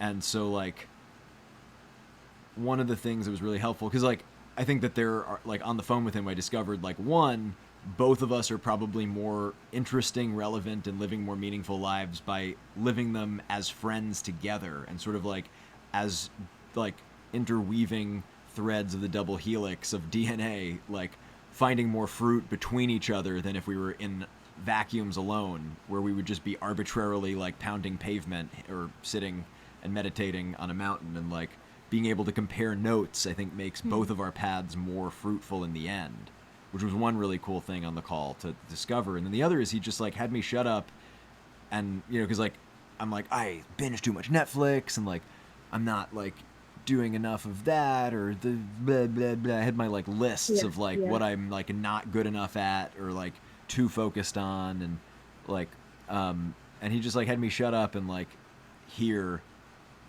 you matter, and like you're like, I don't think he said like you're enough. It's just like everything that you do matters and has a consequence, and like and that comes down to every thought and every action, like every thing. And it's easy to go with to that and be like, ooh, like that's really significant. And it's like, no. Like Shakespeare said, 'tis nothing right or wrong, good or bad, thinking makes it so. It just like in the domino karma, you know, every cause has an effect and every effect then has a cause, and it's just like telephone and you know, the physics sort of like level of the world. Thinking of it that way, it's like like FOMO, there's like kind of no way to solve the fundamental fear of dying, of like, you know, you're not going to be able to do everything. You can only be in one place at one time until bilocation is a feature that Apple invents once we're in the cybernet. And then who knows, you know, if we're still us. That's a different question. But point being, like, I think that there is a non-zero amount of like FOMO that can't be hacked away with all the life hacking stuff that's out there and all the tips and tricks and stuff. And that's what I love about like the benefit of mindfulness. I think that it's easy to lose sight of mindfulness as a like meditation. All these things are there for the arrival at this moment, the arrival at the, you know, sort of the blue sky that's always there even when it's raining, just out of view. And sort of from that place, it's like, I'm not going to read every book. I'm not going to take every vacation. I'm not going to master every skill. And you can really start to explore, you know, if this is the one life you have and this is the one moment you have, what would bring you joy right now? What would be beneficial?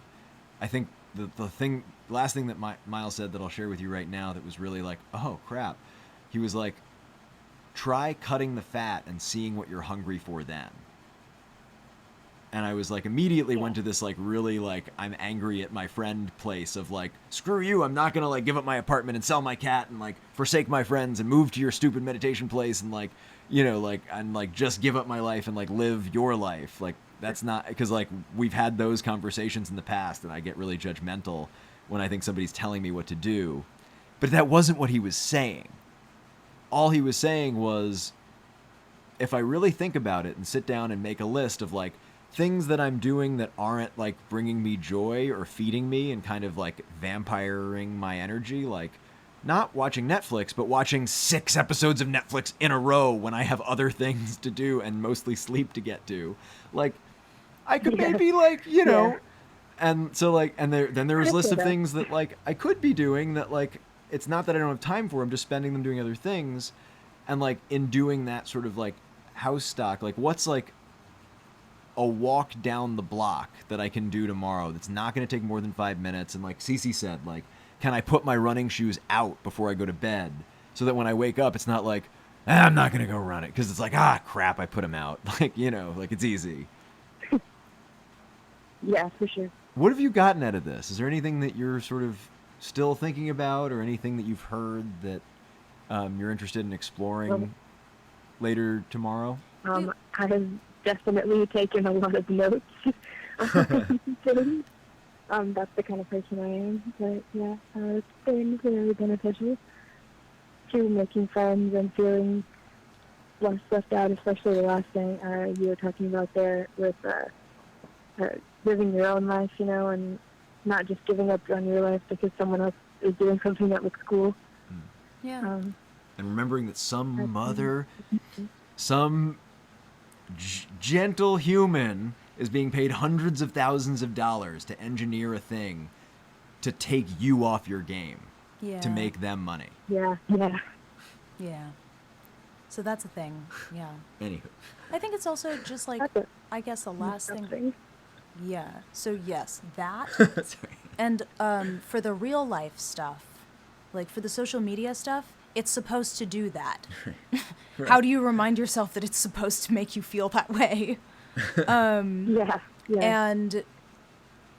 And then for the real life stuff, like, I guess, like, for me, I've been wondering, like, in my life, I've been wondering, like, how do I, like, really choose the things I'm doing, right? Like, if I'm, like, if I'm doing it, do I want to be doing it or not, right? Like, if I'm gonna do it, then that's what I'm doing. And how do I make myself, like, how do I make that the most important thing, right? The doing of the thing that I'm doing. Yeah. Such a weird thing to say. I hope that made sense. Yeah. That makes tons of sense. think that's about reminds me a lot. It. And like for me, sorry, love. For me, like the mindfulness and the meditation is helpful for me because I find it to be a useful way to help me like more be like help me remember that doing the thing that I'm doing is my priority. That might not work for like everyone. It's not like a one size fits all solution, and like I have no idea what's going to work for you. But here's like I think we've talked about a bunch of things to try, and like if you have notes, you should try them and trust your judgment and the judgment of people who know you well and that you trust to, you know, to like build your experience in this, right? Like you're the best guide for your life. Like you're the best person to make the choices on this kind of thing. You're the only person to make the choices. Yeah. It's like that's all you got. Yeah. So yeah. Thanks for calling in. Yeah. This is kind of fun, but I don't, you know, like also like I think sometimes I feel uncomfortable about like talking about things that are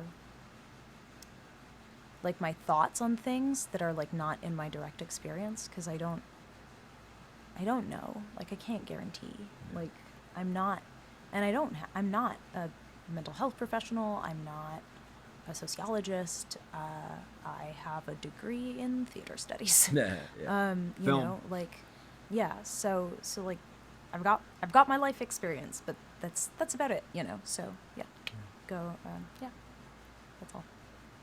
Cheers. Awesome. So great to talk to you, Alicia.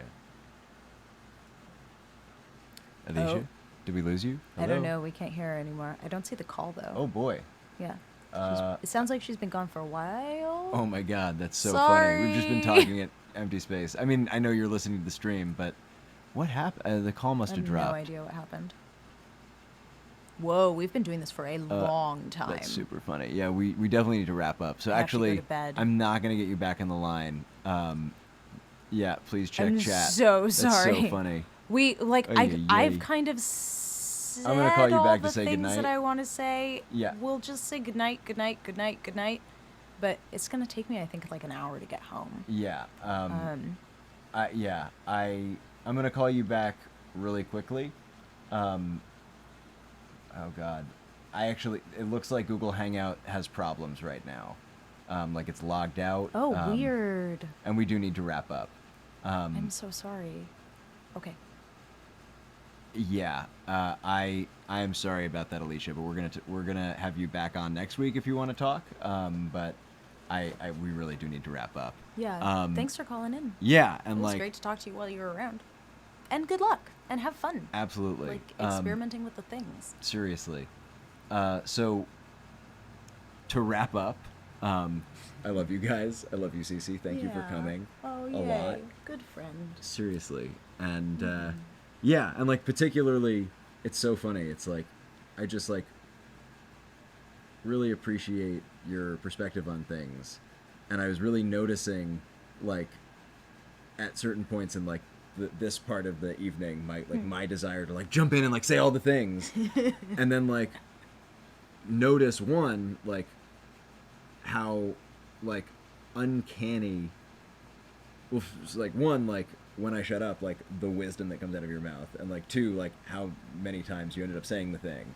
I don't know. I've been thinking a lot since I got some really great feedback from a former manager of mine at the startup I was working at, who's an incredible feminist and woman in business who is just badass as hell, and just like really got me to pay attention to how I was interrupting, and like how just in general like it was a like male dominated workspace, and how in general like the dudes in the office like interrupted the ladies in the office, and I was really glad she brought it to my attention because it was one of those things that's like I think the privilege of being a man is that it can disappear and sort of fade, and just like not be part of the like for me from my perspective when I'm in the moment I'm just like a person that's like a floating head, and that's not what it's like, and then for women, from or at least from this context from that conversation, and so No, not always. as a person that is like interested in feedback as much as my first reaction might be like, what are you talking about, and then it's like, holy shit, you're right. I just really appreciate your patience with me as a friend over the years, as like somebody who's like really excitable and like loves to jump on top. I think that like to unpack like my sorry for interrupting a little earlier tonight, that's been something that I feel like I owe you, is just like an awareness of like fuck, I'm like sort of related to this coworker, Yeah. that I can be that like kind of puppy that wants to just like say all the things. And, like, Man-interrupting. yeah, and like expect to be interrupted by people when they have something to say, which just isn't like No. yeah, It's just doesn't not what work. everybody's taught to do. right. So Like, not everybody's socialized that way. and so yeah, the Yeah. stream has gone the way that many of our conversations go, which is long. Come back next week. Leave us comments in the final, like the video that's not live, because all these chats are going to be lost and just in the thing, Yeah. which is great.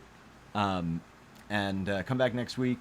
Yeah. I'm going to have an amazing man on the show, and somebody who I think you guys should all know about. He's one of the best sources of commentary and information that I follow on Twitter. Qasim Rashid, he's a lawyer.